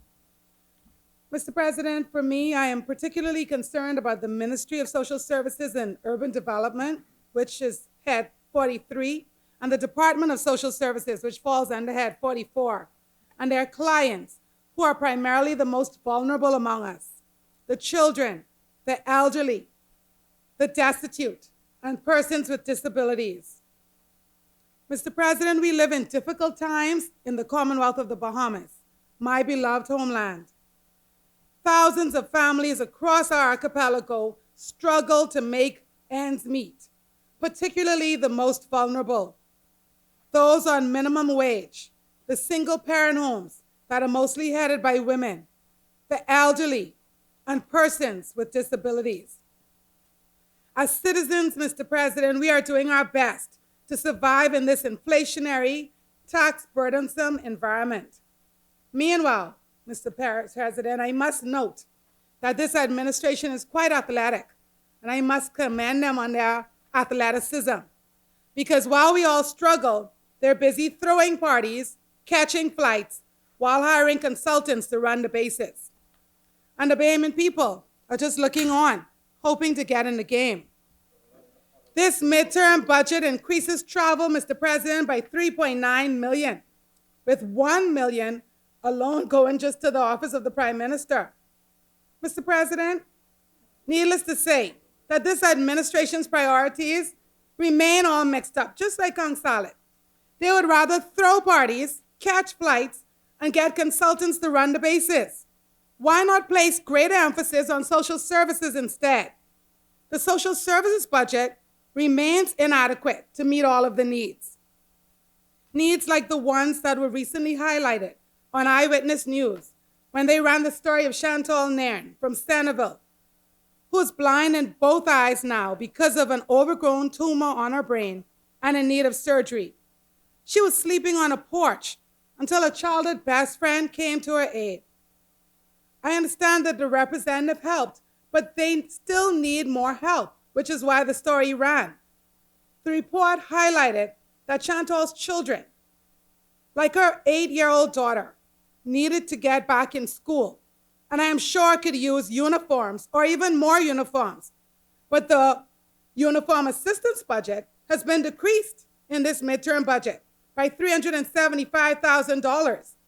So it went from $802,000 to $427,000. Why, Mr. President? People need help. More people can use more help. And the people who get the help, they still need more. So how could this New Day administration cut the uniform assistance allocation for Bahamian children, Mr. President? How? With such great needs, how could this administration throw parties, catch flights, and get consultants to run the bases? We need an update on RISE. As Honorable Senator Barnett Alice would have said, is it fully operational? Will benefits be made retroactive, considering the VAT increase was over a year ago? Are electronic transfers being made? In their supplemental budget last year, the government promised to use the additional revenue collected from VAT on breadbasket items and medicine to bring relief to the poor through the reintroduction of the RISE program and its conditional cash transfers. Minister Wilchcombe promised the launch in October last year. Then he made basic comments saying people were benefiting, promising expansion by January of this year. Maybe his calendar is stuck on the wrong date, Mr. President, because time has moved ahead. But I still don't know where RISE is and what's going on with it. The clock is ticking, and I have to say that it's going faster for some, Mr. President. It's ticking faster for the average working class Bahamians struggling to make ends meet every single day amidst a tightening economy and increased taxes. These are the people, Mr. President, who voted for the New Day administration based on their promise to lead a war on poverty. But in this New Day athletic administration, it seems the priorities include throwing parties, catching flights, and having more and more consultants run the bases, all while the Bahamian people look on, hoping to get in the game. Mr. President, when you look at the budget cuts, it's hard to believe that this athletic New Day government team still has the audacity to catch flights. And they need to catch more flights. So they say, give me more, give me more, give me more. And Minister Alcaida say, okay, take this extra $3.9 million. How could you throw parties, catch flights, and have consultants run the bases when you decrease the Family Island capital development by $10 million? When you decrease the health capital budget When, my goodness, the small business people too, I mean, their heartlessness knows no end. How could you take $4 million back from small businesses in supporting them? How could you take $2 million from the Bahamas Development Bank? Come on, man. I mean, how in the world could you do these things? The health sector decreased by $3 million. How is it that you could renewable energy decrease by $3 million? Road maintenance for works by $3.7 million. Water infrastructure, $3.9 million. They just taking the money, taking the money, taking the money. Even hurricane preparedness, my God, with all the climate change talk, by $300,000. How could this New Day administration throw parties, catch flights, and have consultants run the bases while the Bahamian people look on, just hoping to get in the game, Mr. President?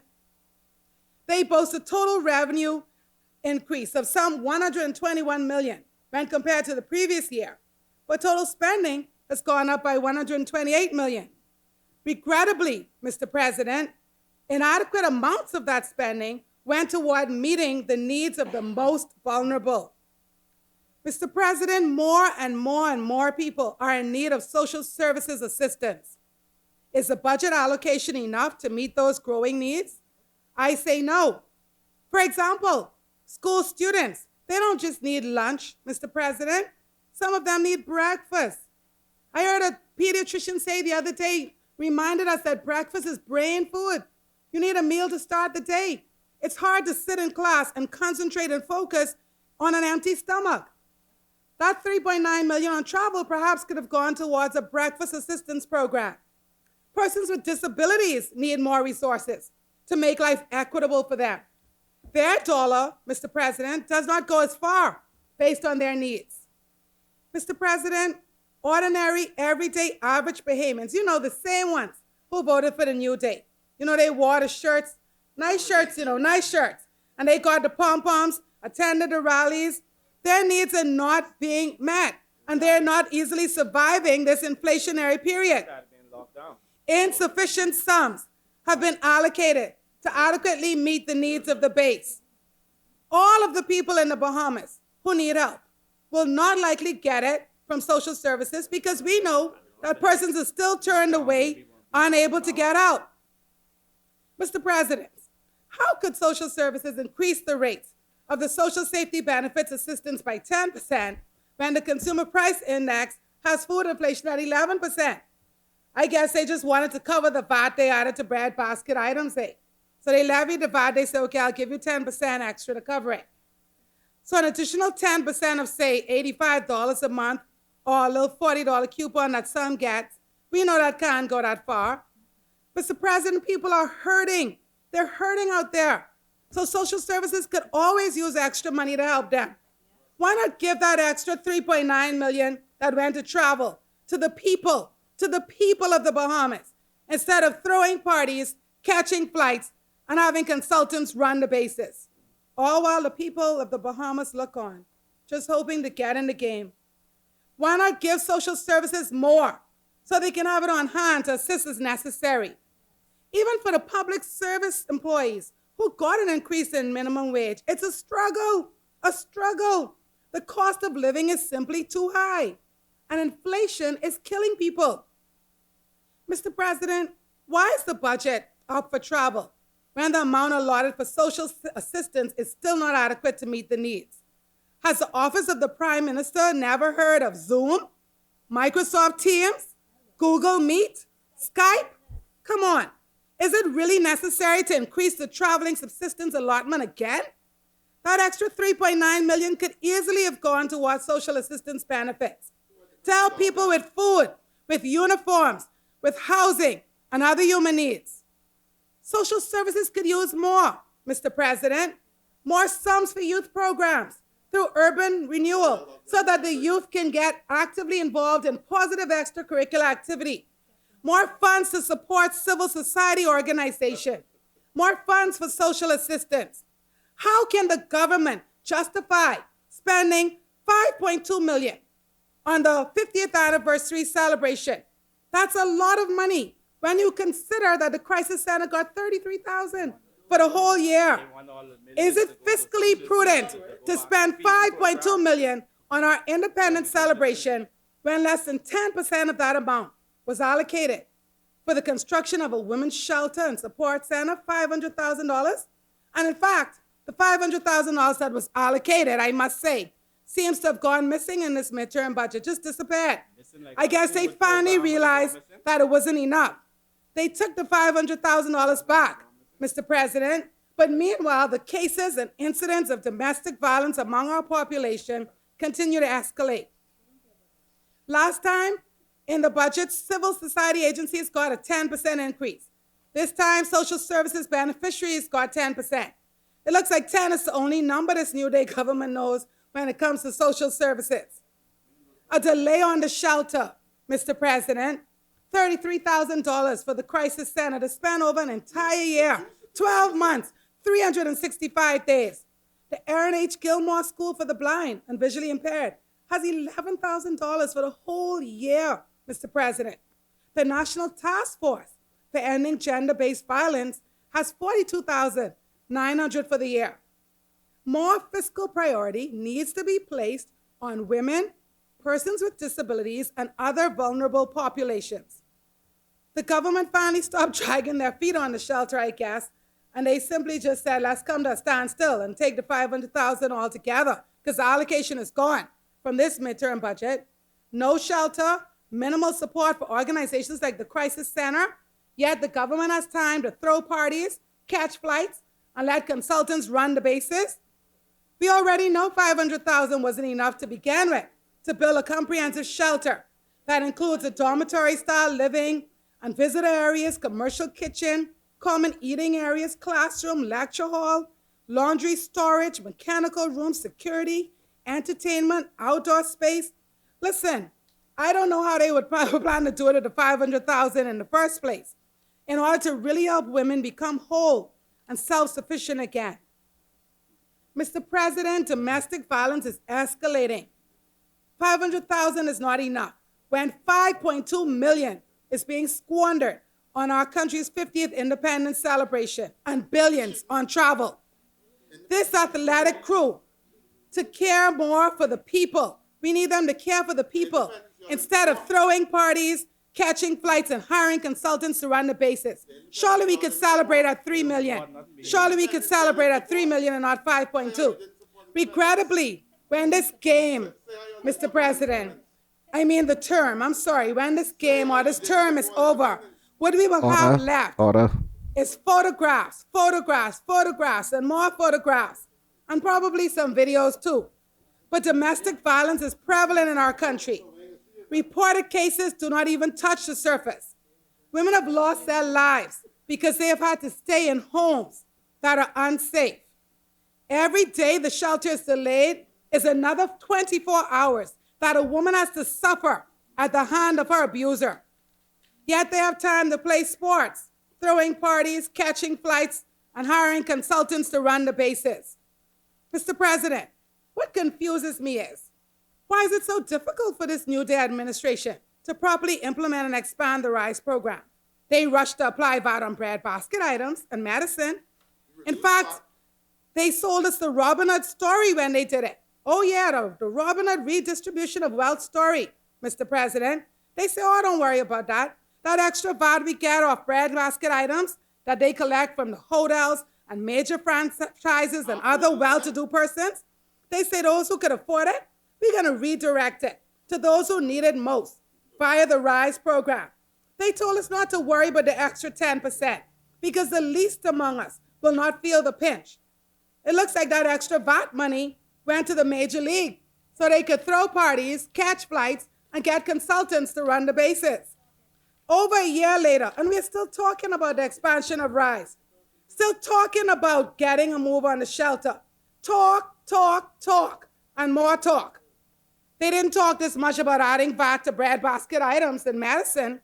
Only 3 months, Mr. President, after being elected. Oh, that was a major priority for them. They rushed ahead with that. But it seemed like everything else they want to drag their feet on, like RISE and the domestic shelter. Get the people on RISE. Oh, yes, let's not forget. So they can be serviced with greater levels of dignity. Get them their cards and make sure that they're able to use the funds and at the same time they are able to rise, which is exactly what the program is called. Let's decrease the number of persons in our country who are below the poverty line. Let's allocate more resources to helping them, Mr. President, instead of throwing parties, catching flights, and getting consultants to run the bases. Mr. President, it is very disturbing to me that Team New Day would decrease the uniform assistance allocation, would decrease the Family Island Capital Development allocation, the small business support, the Bahamas Development Bank, renewable energy provision, hurricane preparedness.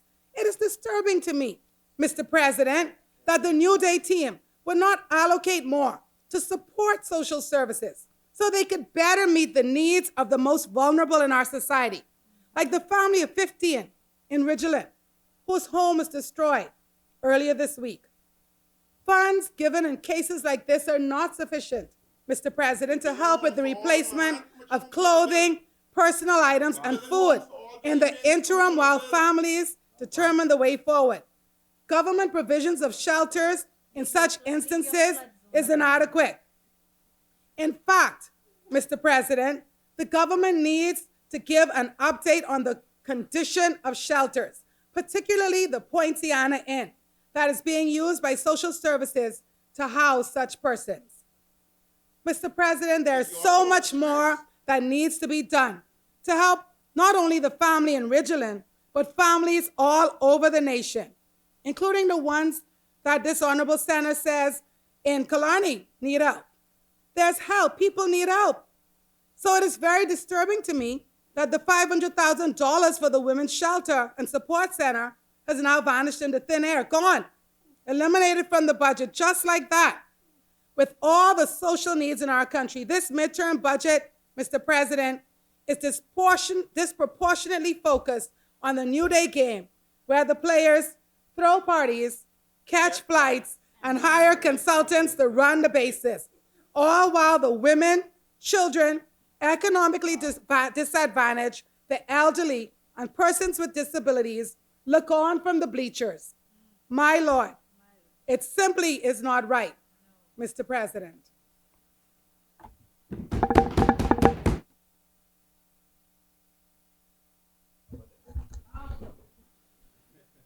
Mr. I was enjoying Madam Senator, so I didn't want to interrupt. I just want to make a point clarification on the matter pertaining to school uniforms. The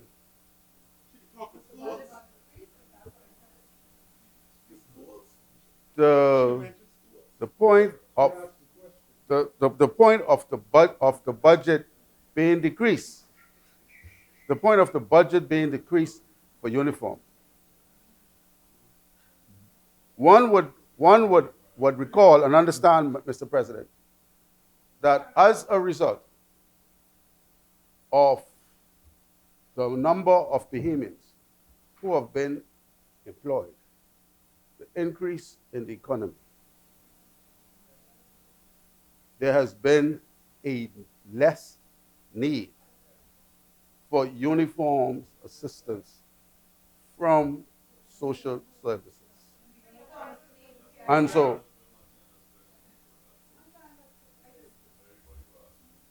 that is the reason for that particular position. Thank you, Senator Russell. Mr. President, he said a point of clarification. I stated facts, which is that the budget has been decreased for uniform assistance, and he gave his explanation. Now, my question is everyone who seeks uniform assistance from the Ministry of Social Services getting it? And if they're getting it, because there are 5 school days in a week, is it sufficient? Because the explanation that I just received to me is not justifiable when we know that people are turned away and needs come up all the time. So is it enough? Is it enough? Is it enough? Is it enough? Is the social services budget enough? The uniform? Thank you, Senator On the request? Yes. Maxine Seymour. As many? The chair recognizes Senator the Honorable Quentin Lightbourne. Good afternoon. I rise to stand on the side of the Bahamian people and to contribute to this debate on the mid-year budget. The government of the Bahamas has been steadfast and is pushing to advance our country in many ways. We are building an economy that will be more dynamic and more inclusive for all Bahamians. As we all know, the Bahamas is a constant work in progress. We are not here to pat ourselves on the back, but we are here to lay out the facts. I would like to join in my fellow Senate colleagues in expressing condolences to Mr. George Myers, but also a special condolence to the first Bahamian Commodore, Leon Smith. I have a personal story in regards to him. He lived in Marathon, and I grew up in Marathon with my grandmother. And I remember as a young boy coming outside early in the morning, I would see a white defense force officer cleaning out, wiping down the car. And I would be like, who is this or what is going on? Like 6 years old. And as I got older, I realized the impact and who this man was who lived 2 houses down from my grandmother. I got to know his son very well, Leon Livingston Smith, and also his grandchildren. So I have a very deep relationship with the first Bahamian Commodore. And once again, I'd like to express my sincere condolences to the family. But as my fellow Senate colleague before me, she talked about social services and the need for more. But I'm a person that I stated many times that I take this role as a senator very serious. And when I speak in here, I talk about the facts and the truth. And if my fellow Senate colleague would just take a look at the mid-year budget performance, it would show you on page 51, take a look, you would see that the approved estimates of 2022, 2023, and the revised allocations have remained the same. Nothing has improved. There will always be need for more in terms of social services, but we must continue to do, and the Bahamas is a constant work in progress. But I would like to lay out the facts. One, this government has already provided affordable housing in Pinecrest and Jamaica Renaissance, and these are just the beginning. Number two, we've introduced Senators, order, please. We've introduced Order. several additional measures to address the very significant impact of the global inflation crisis in the Bahamas by including raising the minimum wage, reducing or suspending import duties on a broad range of goods, and expanding the list of items subject to price control, and now increasing enforcement of these price control matters with dozens of new price control inspectors. We've installed free Wi-Fi on parks across the country to ensure wider participation and access to information in this digital age. We've reduced VAT from 12 to 10% straight across the board. And we've upgraded Family Island infrastructure, including of airports, seaports, new roads, seawalls, and government complexes. I was recently in Salina Point, Auckland, along with the Prime Minister and the Member of Parliament for my cog, Mr. Basil McIntosh, and Minister Glenys Hanna Martin. We attended the opening ceremony of the Salina Point Homecoming Festival, which was well attended by residents of Auckland and Crooked Island. And it is evident that we are a party for the people. Some person said it's travel, but my sister, I say to you, if you ever been to Auckland and if you ever been to Crooked Island, they appreciate seeing their Prime Minister. You know? Okay? The words that were Senators. manifested by the Prime Minister, Order. the words Order. manifested by the Prime Minister was no island left behind. None.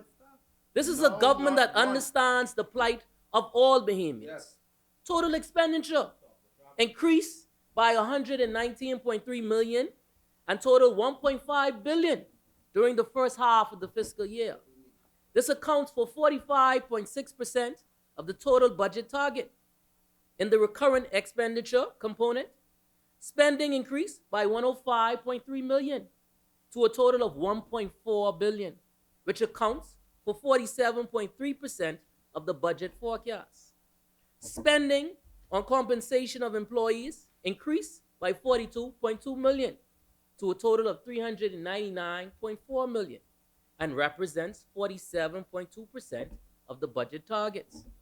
This was necessitated, or this is a necessity because of the higher public sector wage bill reflecting adjustments to salaries, staff needs, and promotions, something that the previous administration did not do.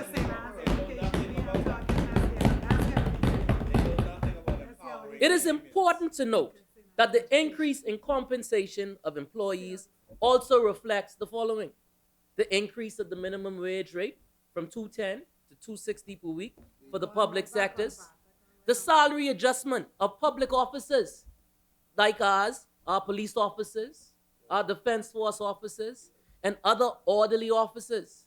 They were paid in 2022 retroactive to July of 2022.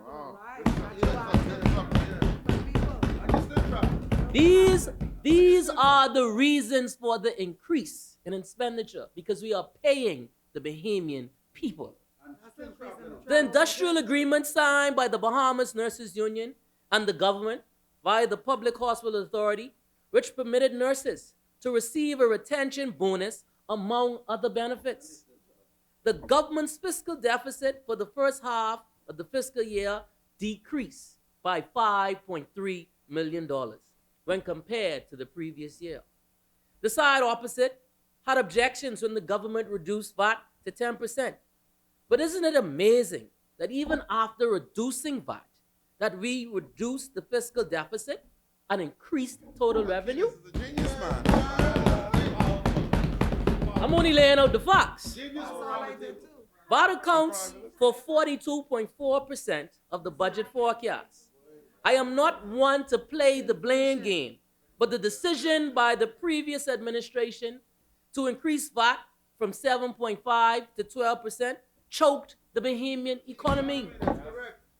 This administration's policies to restore the country's fiscal health are working, and they are working alongside policies to invest in our people and in our future.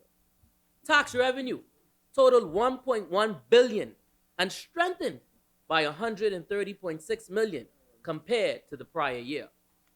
Look around. More Bahamians are working, more tourists are coming to our country, and more investments are on the horizon. Even at the Bahamas Development Bank, we've made great strides, and we've approved over $2 million worth of loans to help stimulate the Bahamian economy. The stellar thing about this government is that we didn't decide to add taxes on the small man. Taxes on international trade and transactions improved by $88.5 million relative to the previous year, total $314.3 million. This equated to 61.8% of the budget target. Another highlight is property tax collection, which increased to $59.5 million, an improvement of guess how much? $22.7 million when compared to the previous year. This accounts for 35.1% of the budget target. As a financial professional, I know that we must ensure maximum efficiency in fiscal practices. It is imperative to ensure financial administration is carried out in the most effective and efficient manner.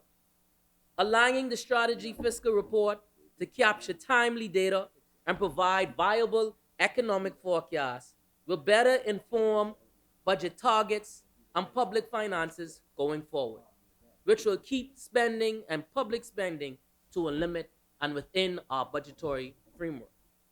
Mr. President, I am optimistic and encouraged by the work of the government. We are on track and on pace to fulfilling our mandate to the Bahamian people. And with that, I support this mid-year budget 2023.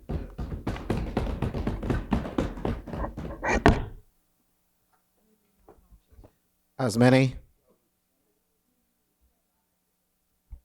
the chair recognizes Senator the Honorable Randy Roll. Thank you very much, Mr. President. Right before I begin, looking at the calendar, this past Saturday made 3 months since the loss of my mother, and she was my earthly God, Mr. President. And all I want to say to all of my colleagues, all of my friends, all of the Bahamian people who still have their parents, especially their mothers, to love them as there may be no tomorrow. Nobody knows the time or the hour. Certainly, I wish, and I look back and I wish I had the opportunity to do so much things. One more day, say so much more, and I don't. But, you know, her honor, her love, and what she left with me will last forever. And so, you know, I just want to encourage people, whilst you have your parents, love upon them like there's no tomorrow. Right before I begin as well, I listened to my colleague and friend, Senator Seymour, speak with so much passion on what she believes should be the priority in this budget. And I wonder, Mr. President, where was she when the F&M was in power? Sounds like she had a plan, and certainly a plan was needed at the time. I rise today, Mr. President, to elaborate briefly on how proper planning prevents poor performances. A vital lesson on targeting economic growth being executed in real time. Under the leadership of our Prime Minister, the Honorable Philip Davis, and our Deputy Leader, I, Chester Cooper. By way of you, Mr. President, I urge the previous administration to not let this lesson go straight over their heads. As we go about our daily business, I implore everyone by the sound of my voice to observe their surrounding and witness firsthand, not secondhand, but firsthand, the growth that we have been highlighting so proudly and publicly over the past few months. We have a lot to be thankful for. Today, I am going to address the noise in the market. Some years ago, an administration, and I'm not going to call any names, they ran their entire campaign on social media. Everyone knows what I'm talking about. Gathering support and creating distension by mercilessly creating a narrative, narrating the noise in the market, like, where the VAT money? Where did it go? Even though it was explained and updates were given constantly, this was their resounding message for their campaign. But sure enough, Mr. President, once they had secured their positions as the sitting administration, at that time, then the then chairman came out and said that the VAT money was never missing. See it there, every penny. Now look, just look. Even salt looked like sugar. Please be advised, not in this new day, we are paying attention with intention. Ray Charles once said, take your time to hit the right notes. All administrations can be credited with crafting and fine-tuning our way of life. Some high notes, pure and serene, and some sour notes that were bitter and foul-tasting. Those nuances made us who we are today. We say that our progression has been about in the making. However, it's about time that we transition by alerting and improving some things that is for a better sense of the words. customary, and make them law for the greater good of us all. If you doubt me or the late great Ray Charles, listen to Sophocles, who said that no enemy is worse than bad advice. Mr. President, aspersions are being cast to make it appear as if this administration has forgotten the citizenry due to prolonged projections and changes that are in progress. It is all for our benefit and for our longevity as a sovereign nation. So don't be misled by the idle talk and conspiracy theorists. Mr. President, I read a tweet just this past week, and the tweet was a negative response to someone positively highlighting the comeback of our economy. They had a serious discussion.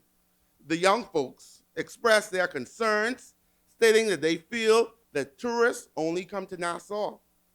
Another highlighted the conditions of downtown Bay Street and Family Island airports.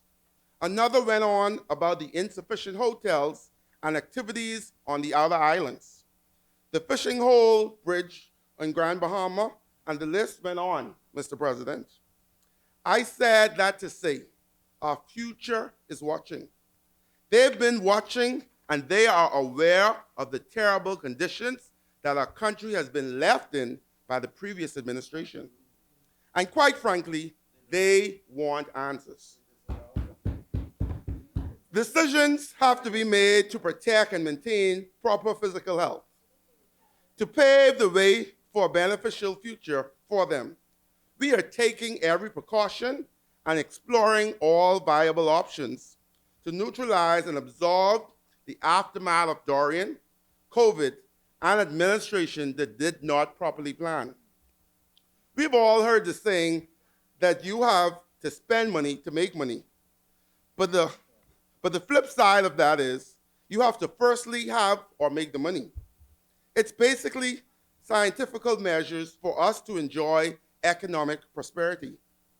In economics, therefore, are four repeated stages that forecast the overall state of the economics, and this in conjunction is this, and this is in a conjunction.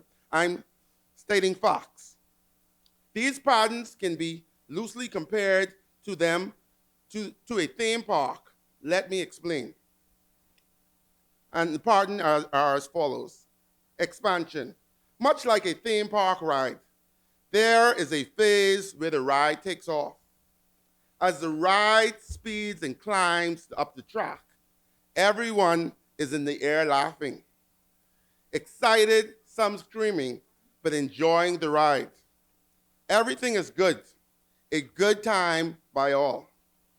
Expansion gives off the, okay. As expansion is when an economy booms, rapid growth, mass production, low interest rates, corporate benefits, full employment, supplies meets demand. There is sufficient disposable income to keep the economy fluid. 2, peak. After you have reached the top of the ride, the peak, there is a brief pause at the top. Everyone catches their breath for a moment before descending. The fall happens, still screaming and some still enjoying the ride, and others share panic.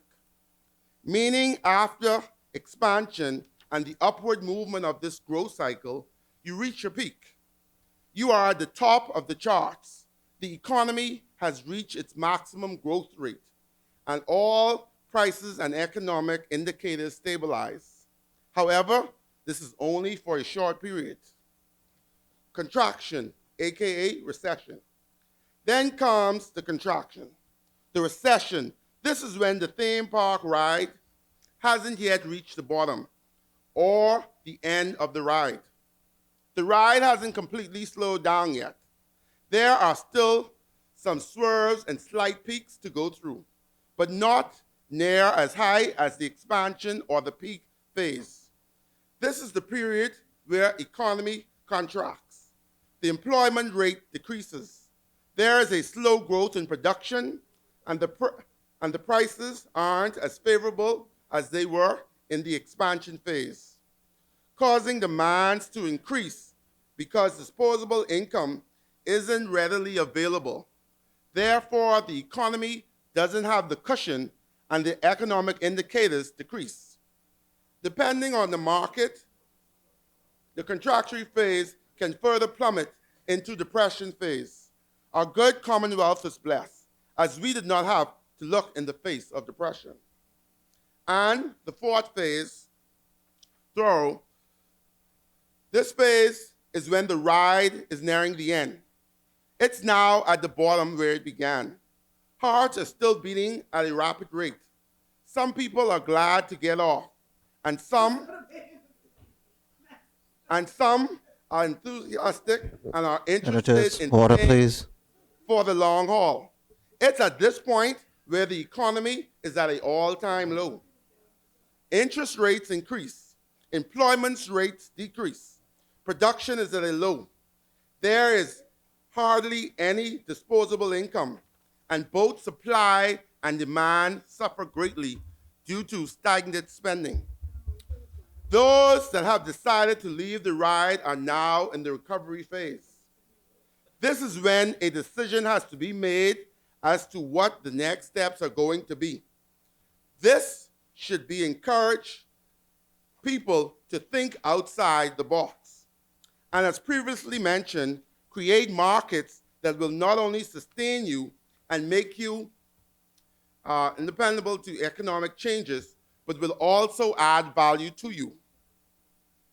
Access Accelerator, Small Business Development Center is also available for seasoned and budding entrepreneurs that need assistance in actualizing their dreams. I would also wish to note that we intend to continue to support the growth of MSMEs by providing $50 million per annum. I can bet you that with all the noise in the market, this wasn't a part of the noise. This was purposely omitted from conversations. At this time, I would like to give a nod to Attorney General, the Honorable Ryan Pinder, who led the charge for the advancement of the National Investment Fund Act, previously known as the Sovereign Wealth Fund. Amending the act adds more transparency and allows for a more hands-on approach for Bahamians. Through the proper management of government assets and investments, it also provides for a Bahamian quality stake in foreign direct investments. Mr. President, this was also conveniently left out of all the loud noise in the market. To add to this administration's promise of transparency, here are a few figures that have been reported that confirms the country's physical state of affairs thus far, many unfortunate shocks. From 2020 to 2021, the GDP has increased from $9,699,500,000 to $11,208,600,000. That has been decreased to 10%. We have surpassed last year's figures by $25 million for a total of $600 million. The economy grew by 28.9%. Mr. President, we saw a little over 7 million visitors in 2022. To be exact, passing pre-pandemic figures. We made record-breaking tourism numbers in our tourism industry February of last month, with over 28,554 passengers in one cruise port in a single day. God has indeed been great to us. We are growing. With our numbers surpassing pre-pandemic numbers in 2022 and expected to continue, I stand here to echo the sentiments of my colleagues in the other place, and in this most upper chamber, by assuring the Bahamian people, particularly the future of our nation, that our economy is well on its way.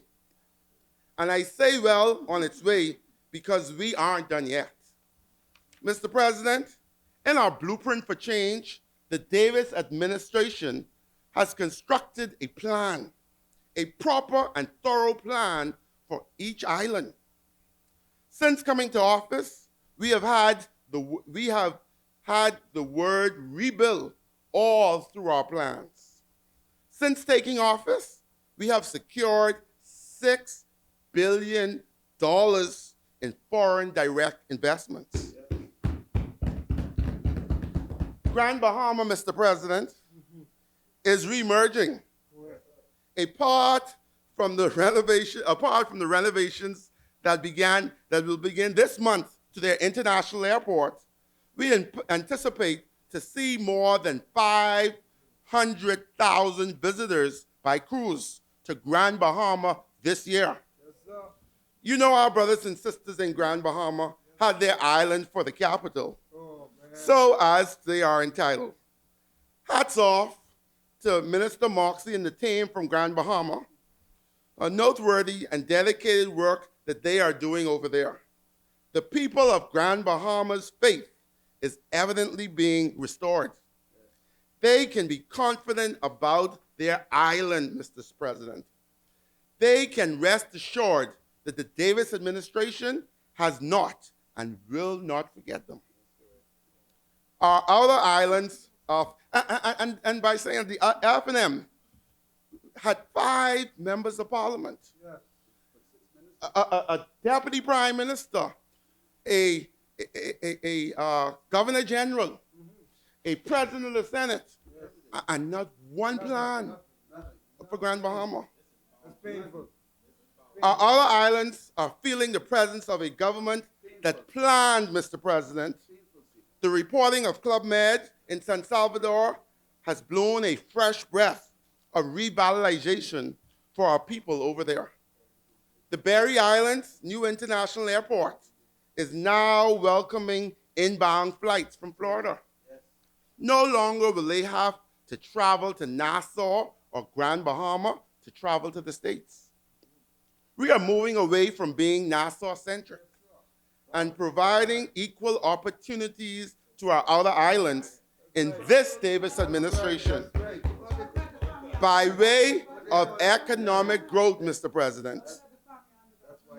Eleuthera is steadily welcoming more flights from Florida by Aztec Airways. Our government is taking the word revitalization to new heights, Mr. President. One Bahama island at a time. The revitalization of downtown Nassau will be our cherry on top. We, and Freeport too, we see the dilapidated buildings. We see the trash in abundance. We are plagued by the stench daily. We have observed the insufficient parking and the need for driver-pedestrian protocols. I am here to reassure that this Davis administration has a plan. We have planned for fiscal responsibility in this mid-year budget. We have planned for economic reforms. And through assessment of the country's financial state, we've planned to strategically stabilize public finances. We've observed, Mr. President, we've listened, and we have planned. From the words of our deputy leader during his midterm budget contribution earlier this week, he explained we are targeting 20% growth in tourism for 2023. And his confidence by claiming that he has no doubt that we will meet our target should set as a goal mark for us all. A goal for us to rebuild, a goal for us to revive, and a goal for us to regrow our economy. The film industry, as I have oversight of the film industry, along with economic growth, natural development, coexist the forefront of our plan, Mr. President. Since I last spoke on the development of our film industry in this honorable place, we have been working hard to put proper structure in place for the film industry. I am happy to report that we too have a comprehensive plan for film. The plan addresses the most critical areas needed for the development that we want to see. The plan is ready for discussion with our relevant stakeholders. So we are in the process of reaching out to and meeting with government agencies and the private business community on how they fit into this film plan. Mr. President, making a film is a massive undertaking. There are numerous stakeholders involved and various services used. That is one of the reasons we value the film business so highly. By its nature, it spurs economic activity. There will be business opportunities, among others, that come along with the film business, and we want Bahamians to take advantage of them. Along with the business community, we will be meeting with the creatives in the film space before the end of this fiscal period. We wish to get their thoughts on all we envision. That way, they will be fully aware of what is available to them. They will also be able to give us guidance and suggestions that we ensure will be the best possible practices. But most importantly, they will be positioned to apply for the same consideration that other filmmakers can apply for. To be clear, let me say that as it now stands, an international or non-Bahamian filmmaker has no advantage over a Bahamian filmmaker. But we want to be crystal clear with our filmmakers about the established filming process in the Bahamas, because we want to make sure that they are aware that they benefit from the measures that are being put into place. The results will be stronger film industry and growth to the point that we create a true film industry. For us, that means attracting films to the Bahamas, but just as important, we will have Bahamian filmmakers creating screen content for Bahamians and for the world. Mr. President, in this calendar year, our creatives will also be able to take advantage of a new marketplace. The marketplace will be a Bahamian resource for exhibitors, distributors who are in the business of purchasing screen content. In other words, it is a platform where Bahamians can advertise their movies and television shows for a cost. Local and international media and distributors of media can find quality Bahamian films and television shows for licensing at this marketplace. Once these licenses are finalized, it means that more Bahamian content will be on television stations and in cinemas. By extension, that will result in the boost in Bahamian culture and entertainment. Finally, with respect to film, Mr. President, as a result of the discussions we have been having with various directors and producers around the world, they are looking to invest in our sun, sand, and sea on being on the big screen. We will pay careful attention to our film processes as this made-for-television movie goes into production. And we believe this project is one that can be used to increase our overall level of film production. I will refrain from revealing too much about the project until the producers are ready to make their own announcements. But for now, I will say that it is geared towards making a healthy financial contribution to our economy and towards providing employment and training to people in the film industry. Even more importantly, I believe that we will be able to attract many more productions like it. The staff of the Bahamas Film and Television Commission within the Ministry of Tourism is constantly discussing with international production companies about filming in the Bahamas. So in the very near future, you will be hearing more about productions that are headed to the Bahamas to film here. With good government comes great responsibility, Mr. President. We assessed, we listened, and we planned. We planned to prevent poor performances. In this administration, Mr. President, one who does not plan plans to fail. I support this mid-year budget. Thank you.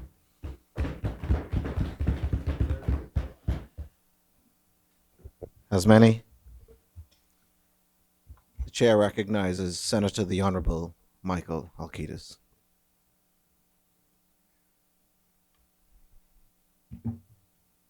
Thank you very much. Thank you very much, Mr. President. Mr. President, as I rise to provide the wrap-up for this debate on the supplementary budget, I want to begin by just thanking all senators for their contributions. And I think I will address several points that came up. But I begin by acknowledging that we recognize that our work, notwithstanding the positive direction of the public finances, we recognize that our work is not done. And in fact, more needs to be done to ensure that the benefits of the economic recovery that we are experiencing does not trickle down, but indeed flow down to the workers and others who need to benefit and who should benefit from the reinvigoration of their economy. And so, in respect of that, Mr. President, we receive all of the input and the points made by the senators on this side and on the side opposite. We recognize that we have work to be done in the area of immigration, crime, school violence, social services, etc.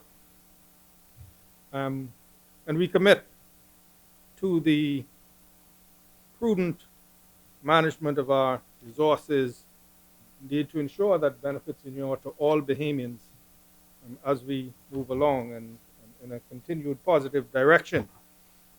Mr.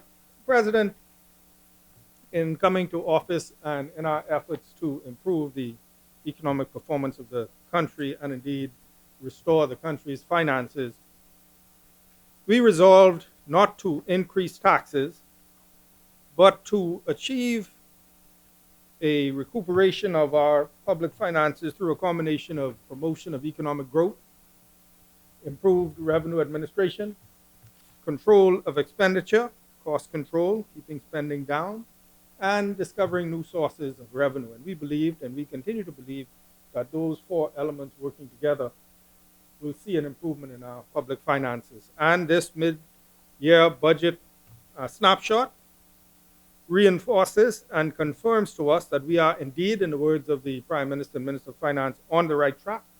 We are recovering, and we are indeed moving in the right direction. The work is not over, but we are encouraged by the results so far. Mr. President, I would like to address just a few points that came up during the budget. The Honorable Senator Seymour expressed concern about the elimination of the $500,000 that had been budgeted for the construction of a shelter, a safe house, so to speak. And what has happened is the recognition that that house would not be built this term. And so what is going on is presently the government is leasing two premises, leasing two premises, and the leases are being finalized. This is my advice. And one is, there's a 8,704 square foot building, and the other is a 13,500 square foot building that will be used. I won't say the address because, the safe house, but the leases are at the Department of Public Service being finalized. And so in this early time, because of the need for speed, we will lease the spaces and seek to reintroduce the funding for the construction in the next budget cycle. And I expect the amount will be adequate. And I was about to say, I look forward and I expect Senator Seymour to remind us when we get there and to assess the sufficiency of it. But the decision was made that because of the need to move quickly, two spaces will be leased, and we will look to complete the construction, allocate for its construction in the next term. Next budget. Yeah. We'll build another one in the next term. In the next term, we'll build two more.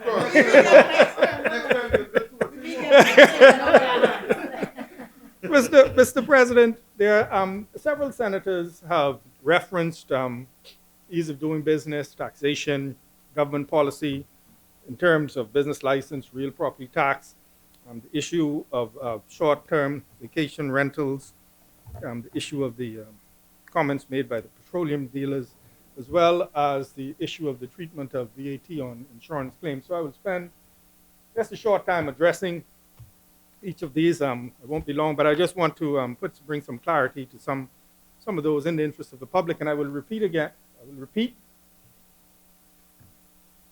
because the headline appeared in the business section of the Tribune today, and it's circulating all over social media about property tax for Bahamians in the Family Islands. It is not happening. It's not the intention of government. We're not discussing it. It's not on the table. Has not been considered. Will not happen. I hope that's the end of that. There has been some discussion as well, Mr.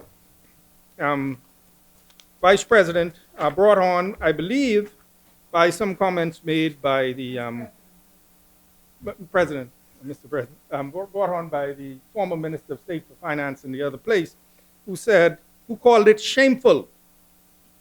He was speaking to the requirement by the Department of Inland Revenue for persons applying for a business license to either provide an assessment number for the premises they are renting for their business, or provide the name of the landlord and the location.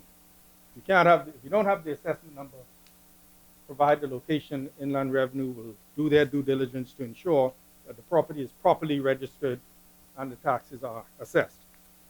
There was quite a bit of commentary because I'm quoting from a story online, appeared in The Guardian, but reported by Jason Brennan of Our News, right?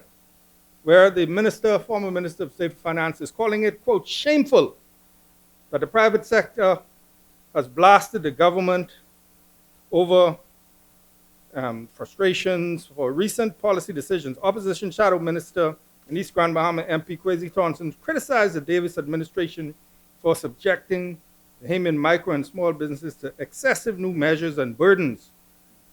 During our administration, this is Mr. Thompson speaking, during our administration, significant steps were made to reduce red tape and digitize certain processes. Continue to quote, Bahamian small businesses are just beginning to recover from the fallout of the pandemic and now face a government that is determined to put up obstacles and make their challenging environment even worse. Thompson says that the government should be doing all it can to encourage entrepreneurship rather than adding to their frustration. Specifically, the opposition shadow minister took aim at the government's recently instated, but it's spelled wrong, recently instated requirement for business owners to include the real property tax information of the landlords on business license renewals and application. A stipulation Thompson's believe is unreasonable. He continued, we demand that the government immediately reverse this hastily imposed and ill-advised requirement for business owners to chase down the real property tax information of their landlords. In no scenario is that a reasonable requirement of a tenant. We demand that the government cease its requirements for proof of income during this licensing period for micro and small business. Okay, very forthright and very strident, very convincing. You would not believe that that same gentleman was the Minister of State for Finance when in June, 30th of June 2021, that his administration passed the following amendment to the Business License Act. Amendment to Section 4, number 25 of 2010. It says, where the applicant for a business license is not the owner of the property or premises from which the business operates or is located, and outstanding taxes and surcharges are due and payable under the Real Property Tax Act in respect of such property or premises, the Secretary shall not grant a license to the applicant unless an arrangement is entered into with the Chief Valuation Officer by the applicant, the person applying for the business license who's renting the place, to pay to the Chief Valuation Officer the periodic rent in the reduction of the outstanding real property taxes and surcharges due and payable by the owner. We asking the people to give us the name of the landlord and the place where the business is. Amendment passed in 2021 when the gentleman criticizing was the Minister of State for Finance required, they said they won't give you a business license unless you enter into an agreement with Inland Revenue where you keep back a portion of your rent, pay to Inland Revenue because the landlord is not paying the real property tax. That was, senators, that was in June 2021 in the height of the COVID-19 pandemic. And yet we have the former Minister of State for Finance. No, definitely too long, so not very correct. But we have such strident criticism by the former minister who required the people not only to find out if the landlord owed real property tax, but keep back some of the rent, give it to Inland Revenue. That is getting in the landlord business. All we say is, give us the name of the landlord and where the business is, we'll do the rest. That's what we're saying. You're saying people are just coming to require, just tell us where the business is and the name of the landlord. We're not asking you to get into people's business like that amendment. So I use that to say, senators, revenue administration is important. The ability to collect what is due to the government. And that is important because if we look at the other criticism, let's look at the criticism, recently Inland Revenue asked operators of short-term vacation rentals to register on the portal. This is the Airbnb and the Verbo, I think it is. Again, we have the former Minister of State for Finance leading the charge. Opposition decries mandatory Airbnb registration. It is backdoor policy making and it is unacceptable. Thompson wants full explanation of policy brought to Parliament for debate. And then it goes on and on and on. It goes on and on talking about, it says, it is absolutely astounding that Bahamians are seeing public notices about their forced registrations of the Airbnb, signaling some new policy initiative for the government with absolutely no clear statement by any cabinet minister. Then it goes on for several more paragraphs. We in the opposition, however, go on record noting that anything that is proposed must not add any more regulatory burden on the Bahamian vacation home rental hosts themselves as enterprising entrepreneurs. Boy, sounds good, very strident, except that if you go to the budget communication of 2021-2022, and it's up on the Governor of the Bahamas website under budget documents. Page 52, quoting the Prime Minister and Minister of Finance at the time. Quote, as we proceed into the new fiscal year, my administration intends to maintain a focus on improving revenue administration and restoring the country's fiscal health through strengthening the collection of existing taxes and improving tax policy. Perhaps most importantly, this budget goes a long way to ensure a more equitable application of government taxation with a focus on identifying new areas of revenue generation. We are amending the law to clarify, well, he says, indeed, a hallmark of this budget is to set the stage for greater equity in government taxation. This means taking steps towards standardizing taxation in such a way that all parties pay their fair share and all businesses can compete on a level playing field. My administration has made several statements regarding the untapped potential of the vacation homes market and the millions of tax dollars that go uncollected each year.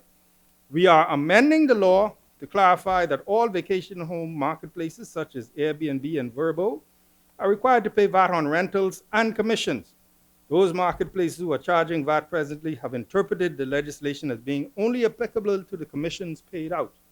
The clarification in the law will make it explicit. VAT will be payable on the full value of the rental. That is Honorable Hubert, Minister of Finance at the time, speaking. Wow. Yeah, he was at that time. No, I'll read the amendment. I'll read the amendment. I'll read them. Yeah, I'll read the amendment. Yeah, there's two amendments. Yeah, there's two amendments. No, that was 2021, 2022. So yeah, Mr. Turnquest resigned, I think, in 2020, December 2020. And so there was an amendment to the Value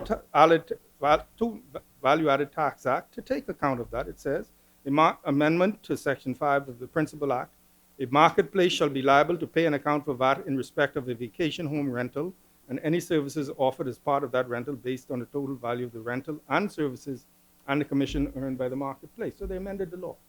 It goes on to say, as the senator rightly says, subject to rules, a non-Bahamian home owner that supplies a vacation home, so it brought in the non-Bahamians as well, and any services offered as part of the rental does not utilize the marketplace shall be liable to pay VAT. And I think that was an attempt to capture those people who are taking advantage of the resident exemptions, but were instead, right. The first part of it captures all. So I'm saying this. I say that to say this. Successive administrations will tell you they need to improve the administration. The idea being that instead of introducing new taxes or increasing taxes, let's just collect what is already on the books and what is out there uncollected so that it's fair. It's unfortunate that in the area of real property tax, for example, you might have someone who's living right here, they're paying, and the person right next door is not paying. And what happens is, unfortunately, some people don't pay because they're waiting for an amnesty, or they just, they might assume that it's optional, they don't pay. And so the government has to have different tools that it uses to encourage and improve administration. And so if you have a significant amount of commercial real property tax outstanding and you need to collect it, what the previous government did is they said, okay, well, you'll make allowance for the tenant to pay a portion of the rent to the government. What we're saying is, we're not going that far in the application. What we'll do is give us the location, we'll do our due diligence. A similar thing with the Airbnb. I'll say something about the Airbnb because there has been some disquiet about the requirement to register. People are saying, well, I have a little place, now you want to come and tax me on that, right? First thing I want to say is the VAT registration threshold is $100,000 in revenue. So we intend per year. So we intend any taxation the threshold will be consistent with the VAT threshold. So the individual who has 1 unit on the side of his house or 2 units, unless they are really super expensive, they wouldn't have to work. So consider that the threshold for turnover is 100,000, and anything we do will respect that threshold. So the individual who just has a little unit that they're renting, they don't need to be concerned. Secondly, it is a very important because of the insufficiency of the hotel rooms that we have, that the Airbnbs make up the number. They take up the slack, so to speak. So even though you have the large hotels, you understand that several hundred rooms at Atlantis are out of commission. The Hilton is closed. Lee is about to be demolished. So that is an important segment. And so what the government is seeking to do is to develop a concessions regime so that the Bahamians who want to take part in the tourism industry will have an opportunity if they want to build or if they want to renovate or furnish. They can have concessions in terms of bringing in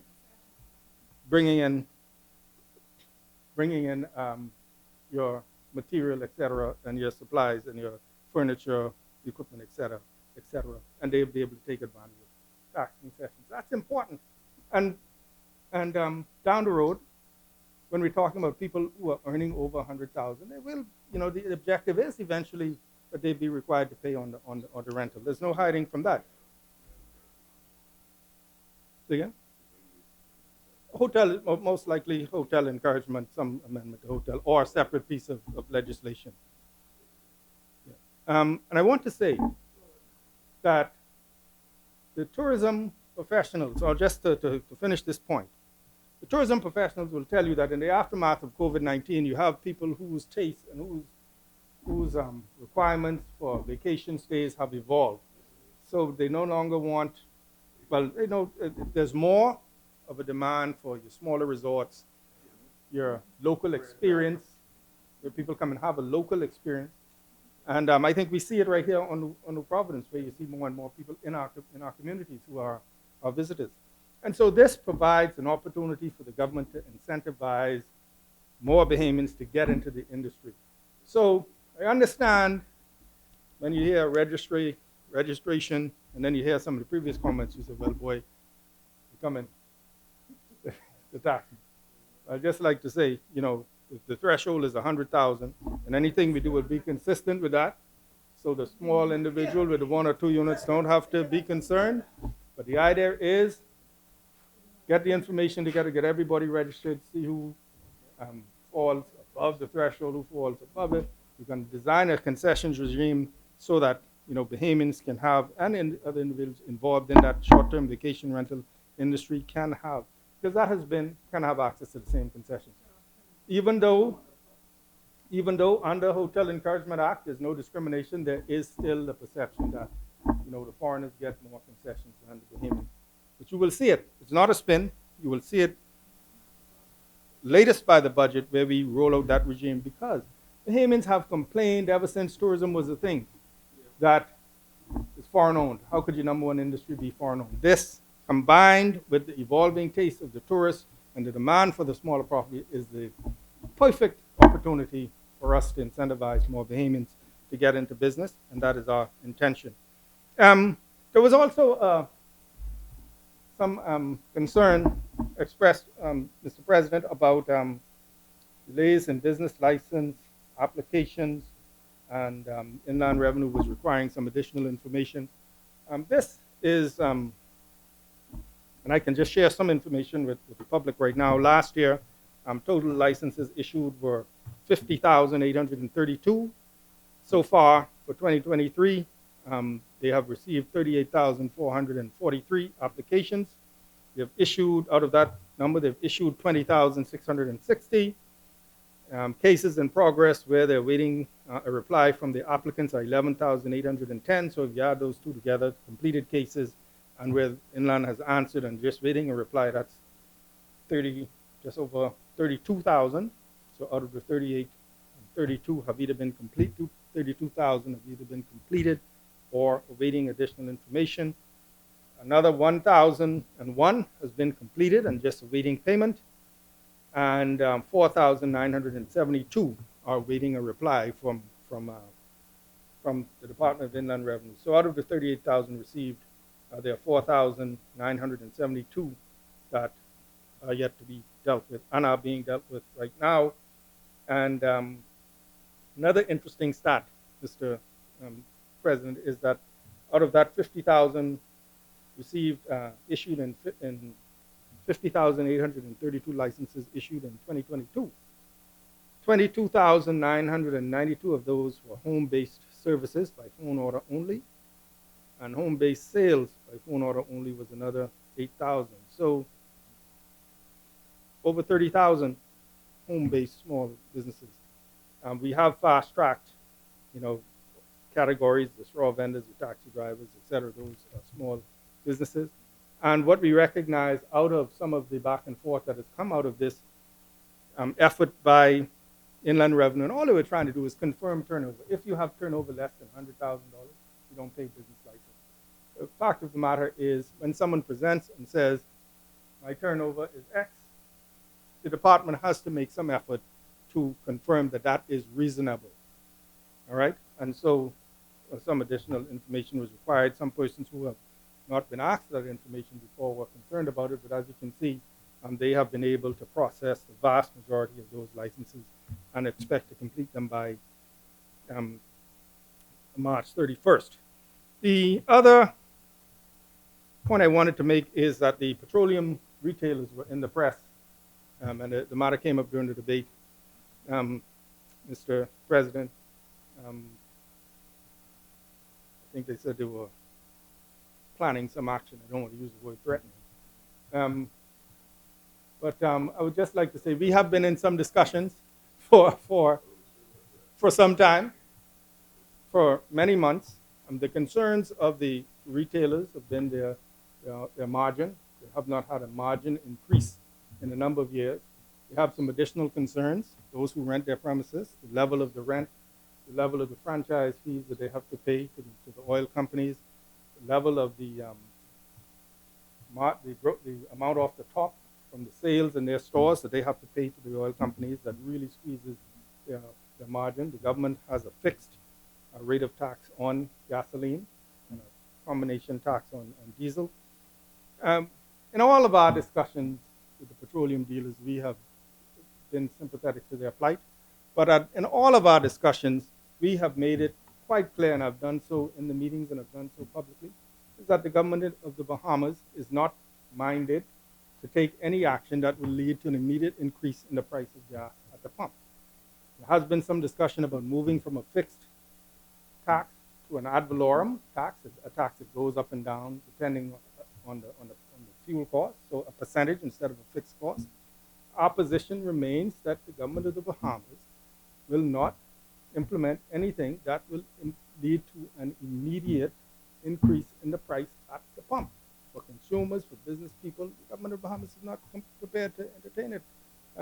We're prepared to look at the proposals back and forth, but we will not do something that will lead to an immediate increase in the price of gas at the pump. I don't know if I can say it any simpler. I've said it over and over, Mr. Vice President. We stand by that. We invite the retailers to let's continue to dialogue. It's a difficult environment for everyone. The environment is improving, but I'm sure they would say and they would concede that the government has not been deaf to their pleadings and that we have not been inactive. But on this point, given a margin increase that will lead to an immediate and direct cost of gasoline at the pump, there's no other way to say it, there's no way to dance around it. The government of Bahamas is not prepared to do it. And I think I know I have the support of my colleagues on that. And so we'll continue to talk. It is unproductive. As a matter of fact, it is counterproductive to speak to the government in such terms. I remember my former prime minister used to say that, you know. Let's talk. Let's talk. Let's continue the dialogue.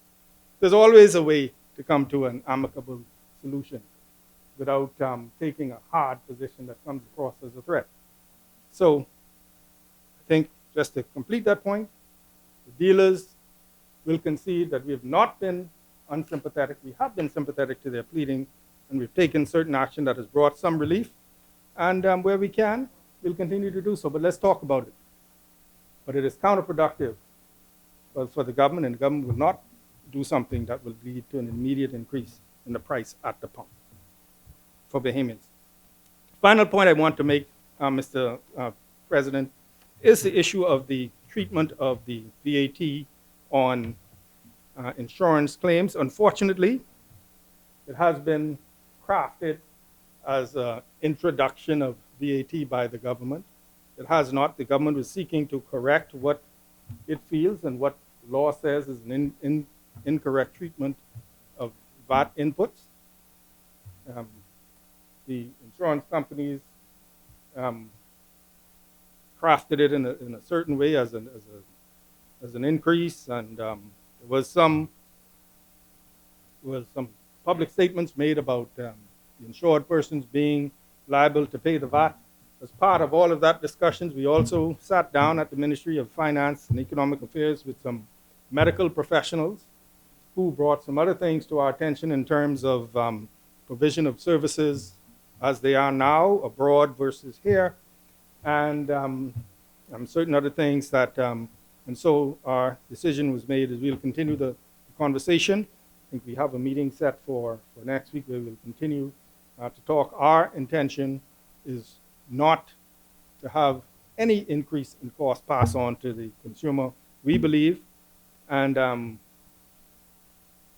the association in writing to us have conceded that the treatment of the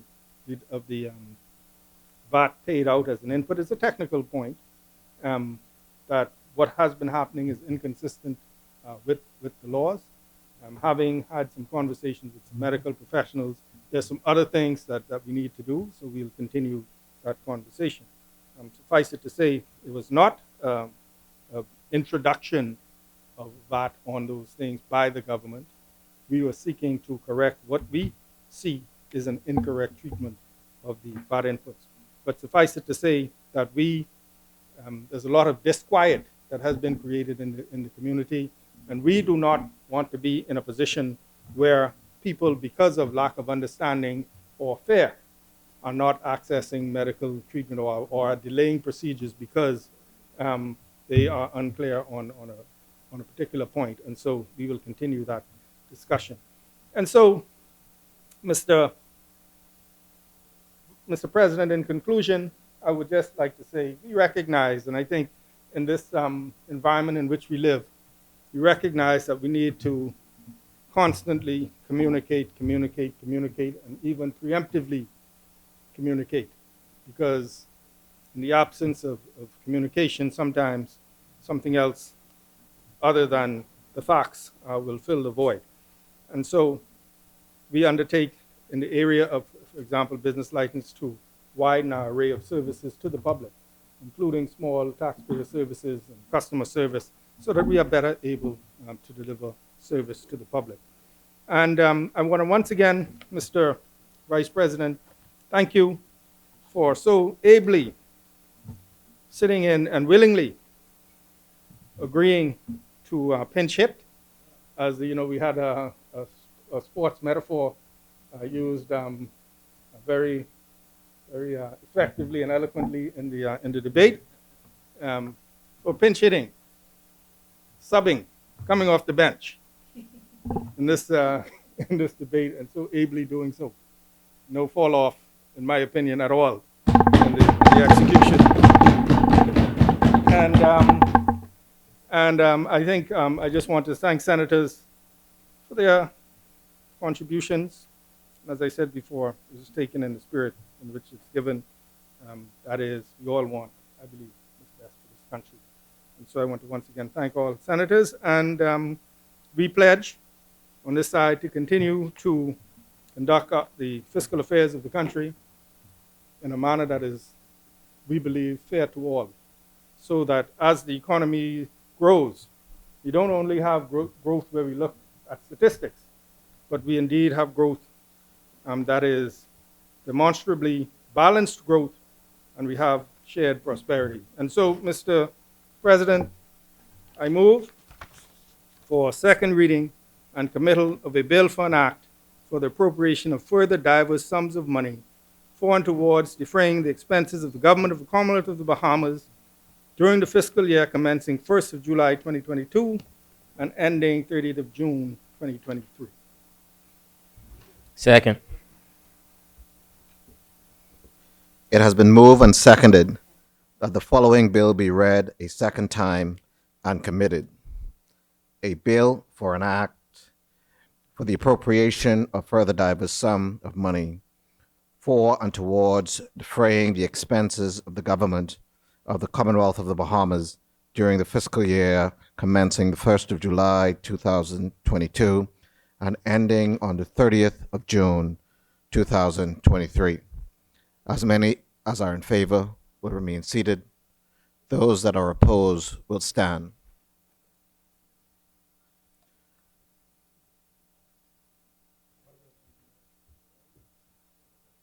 Order that the bill be read a second time and committed.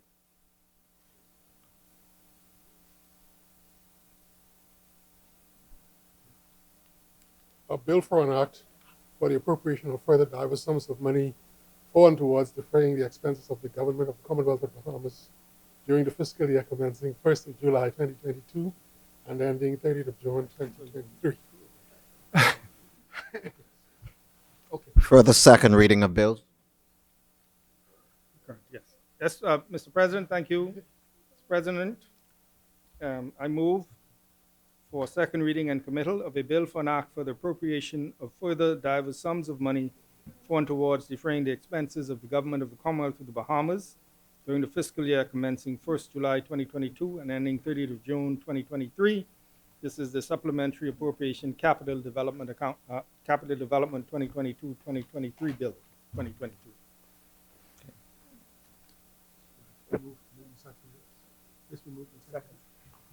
Second. As many? It has been moved and seconded. It has been moved and seconded Following bill, that the following bill we read a second. be read a second time and committed. As many? Thank you. The chair recognizes Senator the Honorable Darren Hanfield. Thank you, Mr. President. We doing committee? Yeah. Okay, that's okay. As many? As many as are in favor say aye. Aye. Those opposed say nay. Com- The ayes have it. Order that the bill be read a second time and committed. A bill for an act for the appropriation of further diverse sums of money for and towards defraying the expenses of the government of the Commonwealth of the Bahamas during the fiscal year commencing 1st of July 2022 and ending 30th of June 2023.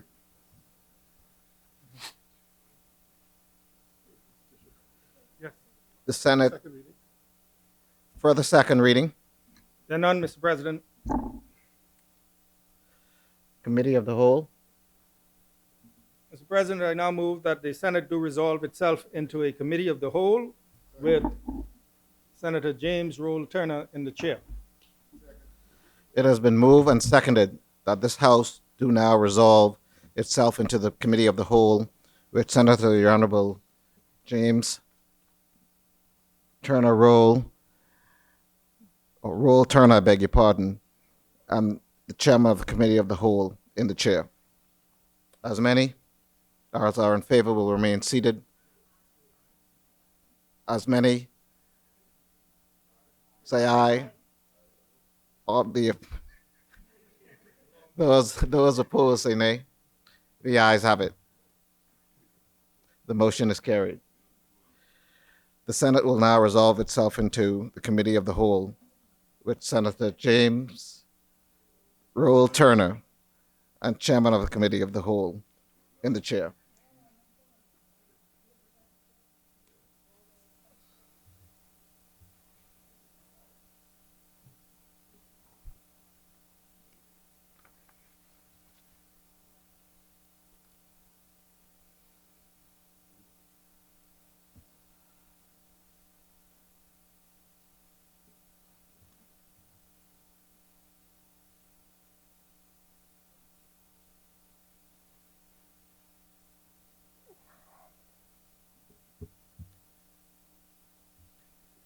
Committee of the Whole. To Mr. Chairman. Mr. Chairman, with respect to the bill for an act for the appropriation of further diverse sums of money for and towards the defraying the expenses of the government of the Commonwealth of the Bahamas during the fiscal year, towards defraying the expenses of the government of the Commonwealth of the Bahamas during the fiscal year commencing 1st of July 2022 and ending 30th of June 2023. I move that the long title be agreed. Second. It has been moved and seconded that the long title of the bill be agreed. As many as are in favor say aye. Those opposed say nay. Motion is agreed. Thank you, Mr. Chairman. Mr. Chairman, I move that clauses 2 and 3. Oh, sorry. I move that the short title be agreed. Second. It has been moved and seconded that the short title of the bill be agreed. As many as in favor say aye. Aye. Those opposed say nay. The motion is agreed.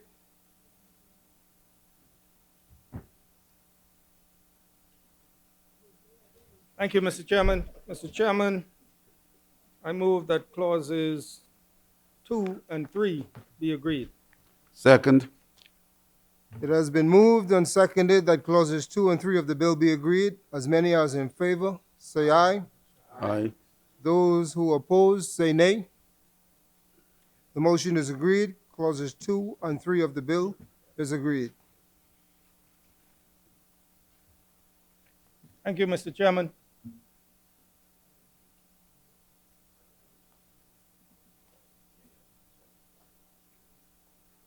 Mr. Chairman, I move that the schedule of the bill be agreed. Second. It has been moved and seconded that the schedule of the bill be agreed. As many? Thank you, Mr. Chairman. Mr. Chairman, just an observation for the minister. I know that we give the Senate less money, we give the House of Assembly less money, and I know the clerk may have some issue with that. We give the Auditor General less money, right? See if we're on the same page here, right? Okay. But the one I really want to ask about is why we take from the Department of Correction Services $1 million point one. That is, thank you, Senator. The reduction for the Department of Correctional Services is certain sums were allocated for the recruitment of additional officers. Okay. The recruitment process was delayed, and so that what will happen is when they are brought on, and I understand that is ongoing now, they will, instead of having to allocate for the entire year, they will just be, I think, April, May, June in this fiscal year. So that's because it was a late start in recruitment. Mm-hmm. All right. As many? All right, it has been moved and agreed, seconded, that the schedule of the bill be agreed. As many as in favor, say aye. Aye. Those who oppose, say nay. The motion is agreed. The schedule of the bill is agreed. Thank you, Mr. Chairman. Mr. Chairman, I move that the bill be agreed in its entirety. Second. It has been moved and seconded that the bill be agreed in its entirety. As many as are in favor, say aye. Those who oppose, say nay. The motion is agreed. The bill is agreed in its entirety. Thank you, Mr. Chairman. Mr. Chairman, with respect to the Supplementary Appropriation Capital Development 2022-23 Bill 2023, I move that the long title of a bill for an act for the appropriation of further diverse sums of money for and towards defraying the expenses of the government of the Commonwealth of the Bahamas during the fiscal year commencing 1st of July 2022 and ending 30th of June 2023, the long title be agreed. Second. It has been moved and seconded that the long title of the bill be agreed. Those in favor, say aye. Aye. Those opposed, say nay. The bill has been agreed. The long title of the bill is agreed. Thank you, Mr. Chairman. Mr. Chairman, I move that the short title be agreed. Second. It has been moved that the short title of the bill be agreed. Those in favor, say aye. Aye. Those opposed, say nay. It is agreed that the short title of the bill be agreed. Thank you, Mr. Chairman. Mr. Chairman, I move that clauses 2 and 3 be agreed. Second.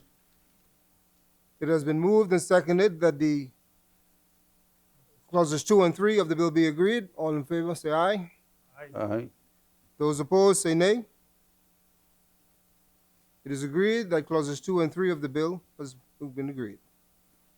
Thank you, Mr. Chairman. Mr. Chairman, I move that the schedule be agreed. Second. It has been moved and seconded that the schedule of the bill be agreed. Those in favor, say aye.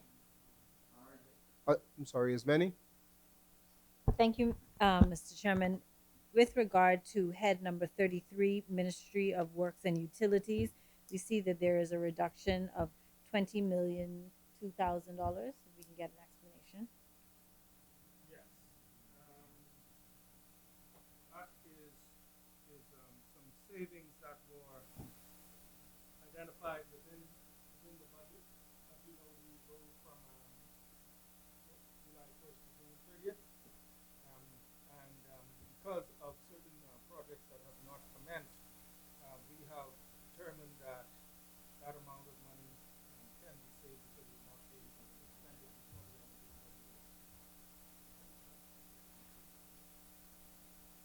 As many? Thank you, Mr. Chair. Head 60, the Ministry of Health and Wellness. There appears to be an $11,100,000 reduction.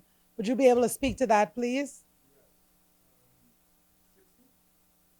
Yes, Ministry of Health and Wellness. We know health definitely doesn't need any reduction right now. This is the original budget was 58,133,132. Oh, sorry. Yes, the original amount budgeted for the capital for the Ministry of Health of 58,132,215. The revised budget is 47,032. Several things happening. What we're seeking to do is identify some alternative financing. We're in discussions with some financial institutions, particularly as it relates to the construction of the new hospital in Grand Bahama and in Providence. And so we intend to get the financing from those sources. And so we've identified that 11 million savings. We believe that we can still implement this is a capital, so this has to do with construction. So we believe what we will do is get the funding from some alternative sources. There are some feasibilities. It will be announced, but there are some active discussions with some, yeah. Oh, well, it'll be done. So that is just in conjunction with some of the work being done by the PHA. All right. As many?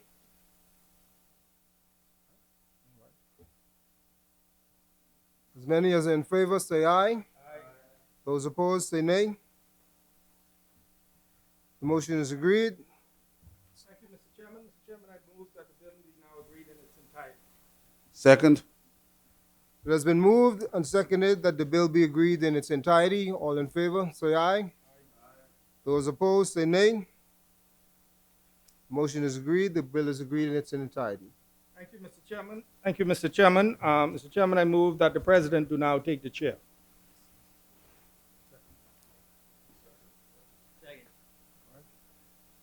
It has been moved and seconded that the chairman do not take the chair. All in favor, say aye. Aye. Any opposed? Say nay. Oh. Okay. President now do take the chair.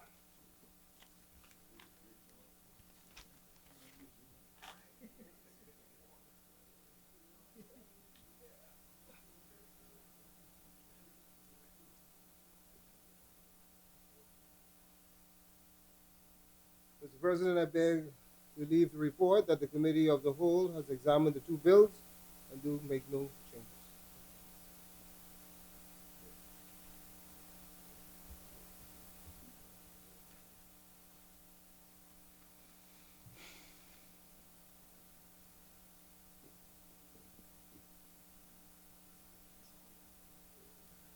Honorable members, the chairman of the Committee of the Whole has reported that the committee has examined the two bills, having made no amendments thereto. Third reading and passing of bills. Thank you, Mr. Chairman. Mr. Chairman, I move for third reading and passing of a bill for an act for the appropriation of further diverse sums of money for and towards defraying the expenses of the government of the Commonwealth of the Bahamas during the fiscal year commencing 1st July 2022 and ending 30th of June 2023. Second.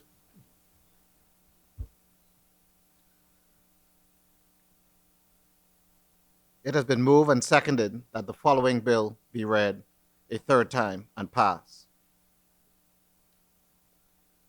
A bill for an act for the appropriation of further diverse sums of money for and towards the defraying of expenses of the government of the Commonwealth of the Bahamas during the fiscal year commencing 1st of July 2022 and ending 30th of June 2023.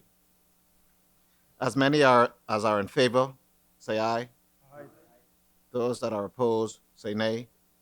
The motion is carried. Order that the bill be read a third time and passed. A bill for an act for the appropriation of further diverse sums of money for and towards defraying the expenses of the government of the Commonwealth of Bahamas during the fiscal year commencing 1st of July 2022 and ending the 30th of June 2023.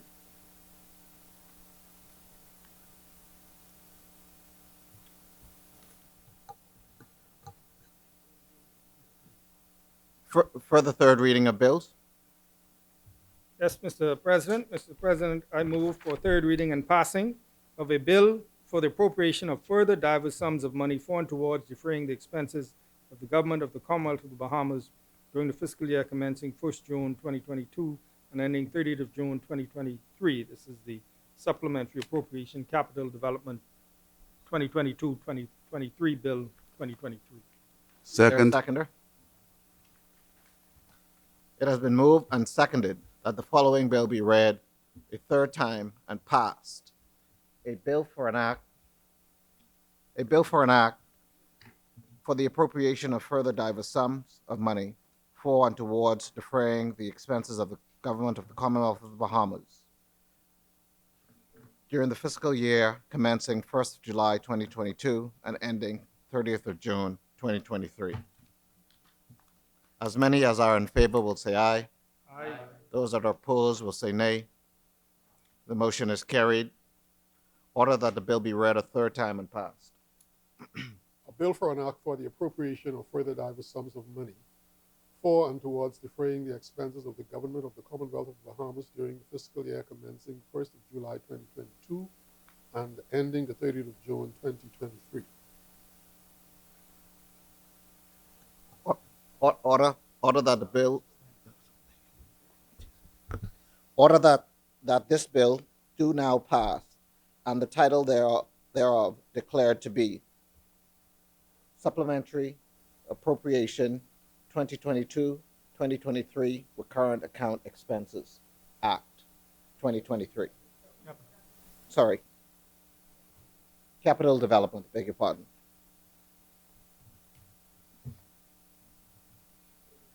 For the third reading of bills, There none, Mr. President. it has been moved. There none.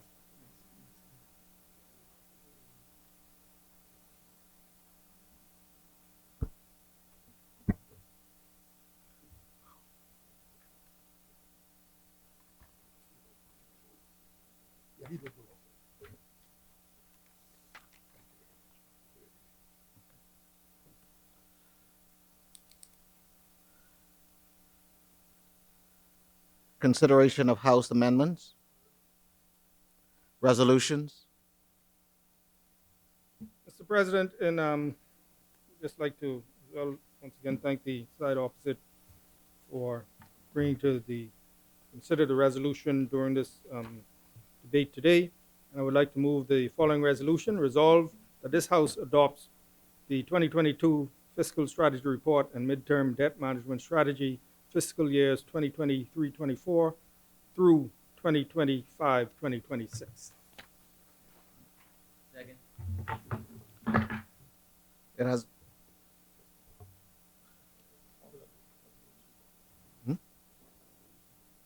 Order that the notice be brought up. It has been moved and seconded that the following resolution be agreed. Resolved that this House adopts the 2022 Fiscal Strategy Report and the Midterm Debt Management Strategy, financial year 2023, 2024, financial year 2025, 2026. As many as are in favor, say aye. Aye. Those opposed, say nay. The ayes have it. The resolution is agreed. Further resolutions? There none, Mr. President. Discharge of select committees. Notice to future meetings, for future meetings. Mr. President, I would like to renew all notices in the name of the government. Order for clerk. Adjournment. Thank you, Mr. President. Once again, thank you for your so ably filling in today. And I move, Mr. President, that the Senate at its adjournment do adjourn sine die. Second. It has been moved and seconded that the House at its rising do adjourn sine die. That the Senate at its rising do adjourn sine die. As many as are in favor will remain seated. Those opposed will stand. The motion is carried. Final adjournment. Thank you, Mr. President. Mr. President, I move that the Senate do now adjourn. Second. It has been moved and seconded that the Senate do now adjourn. As many as are in favor will remain seated. Those who are opposed will stand. The motion is carried. The Senate stands adjourned sine die.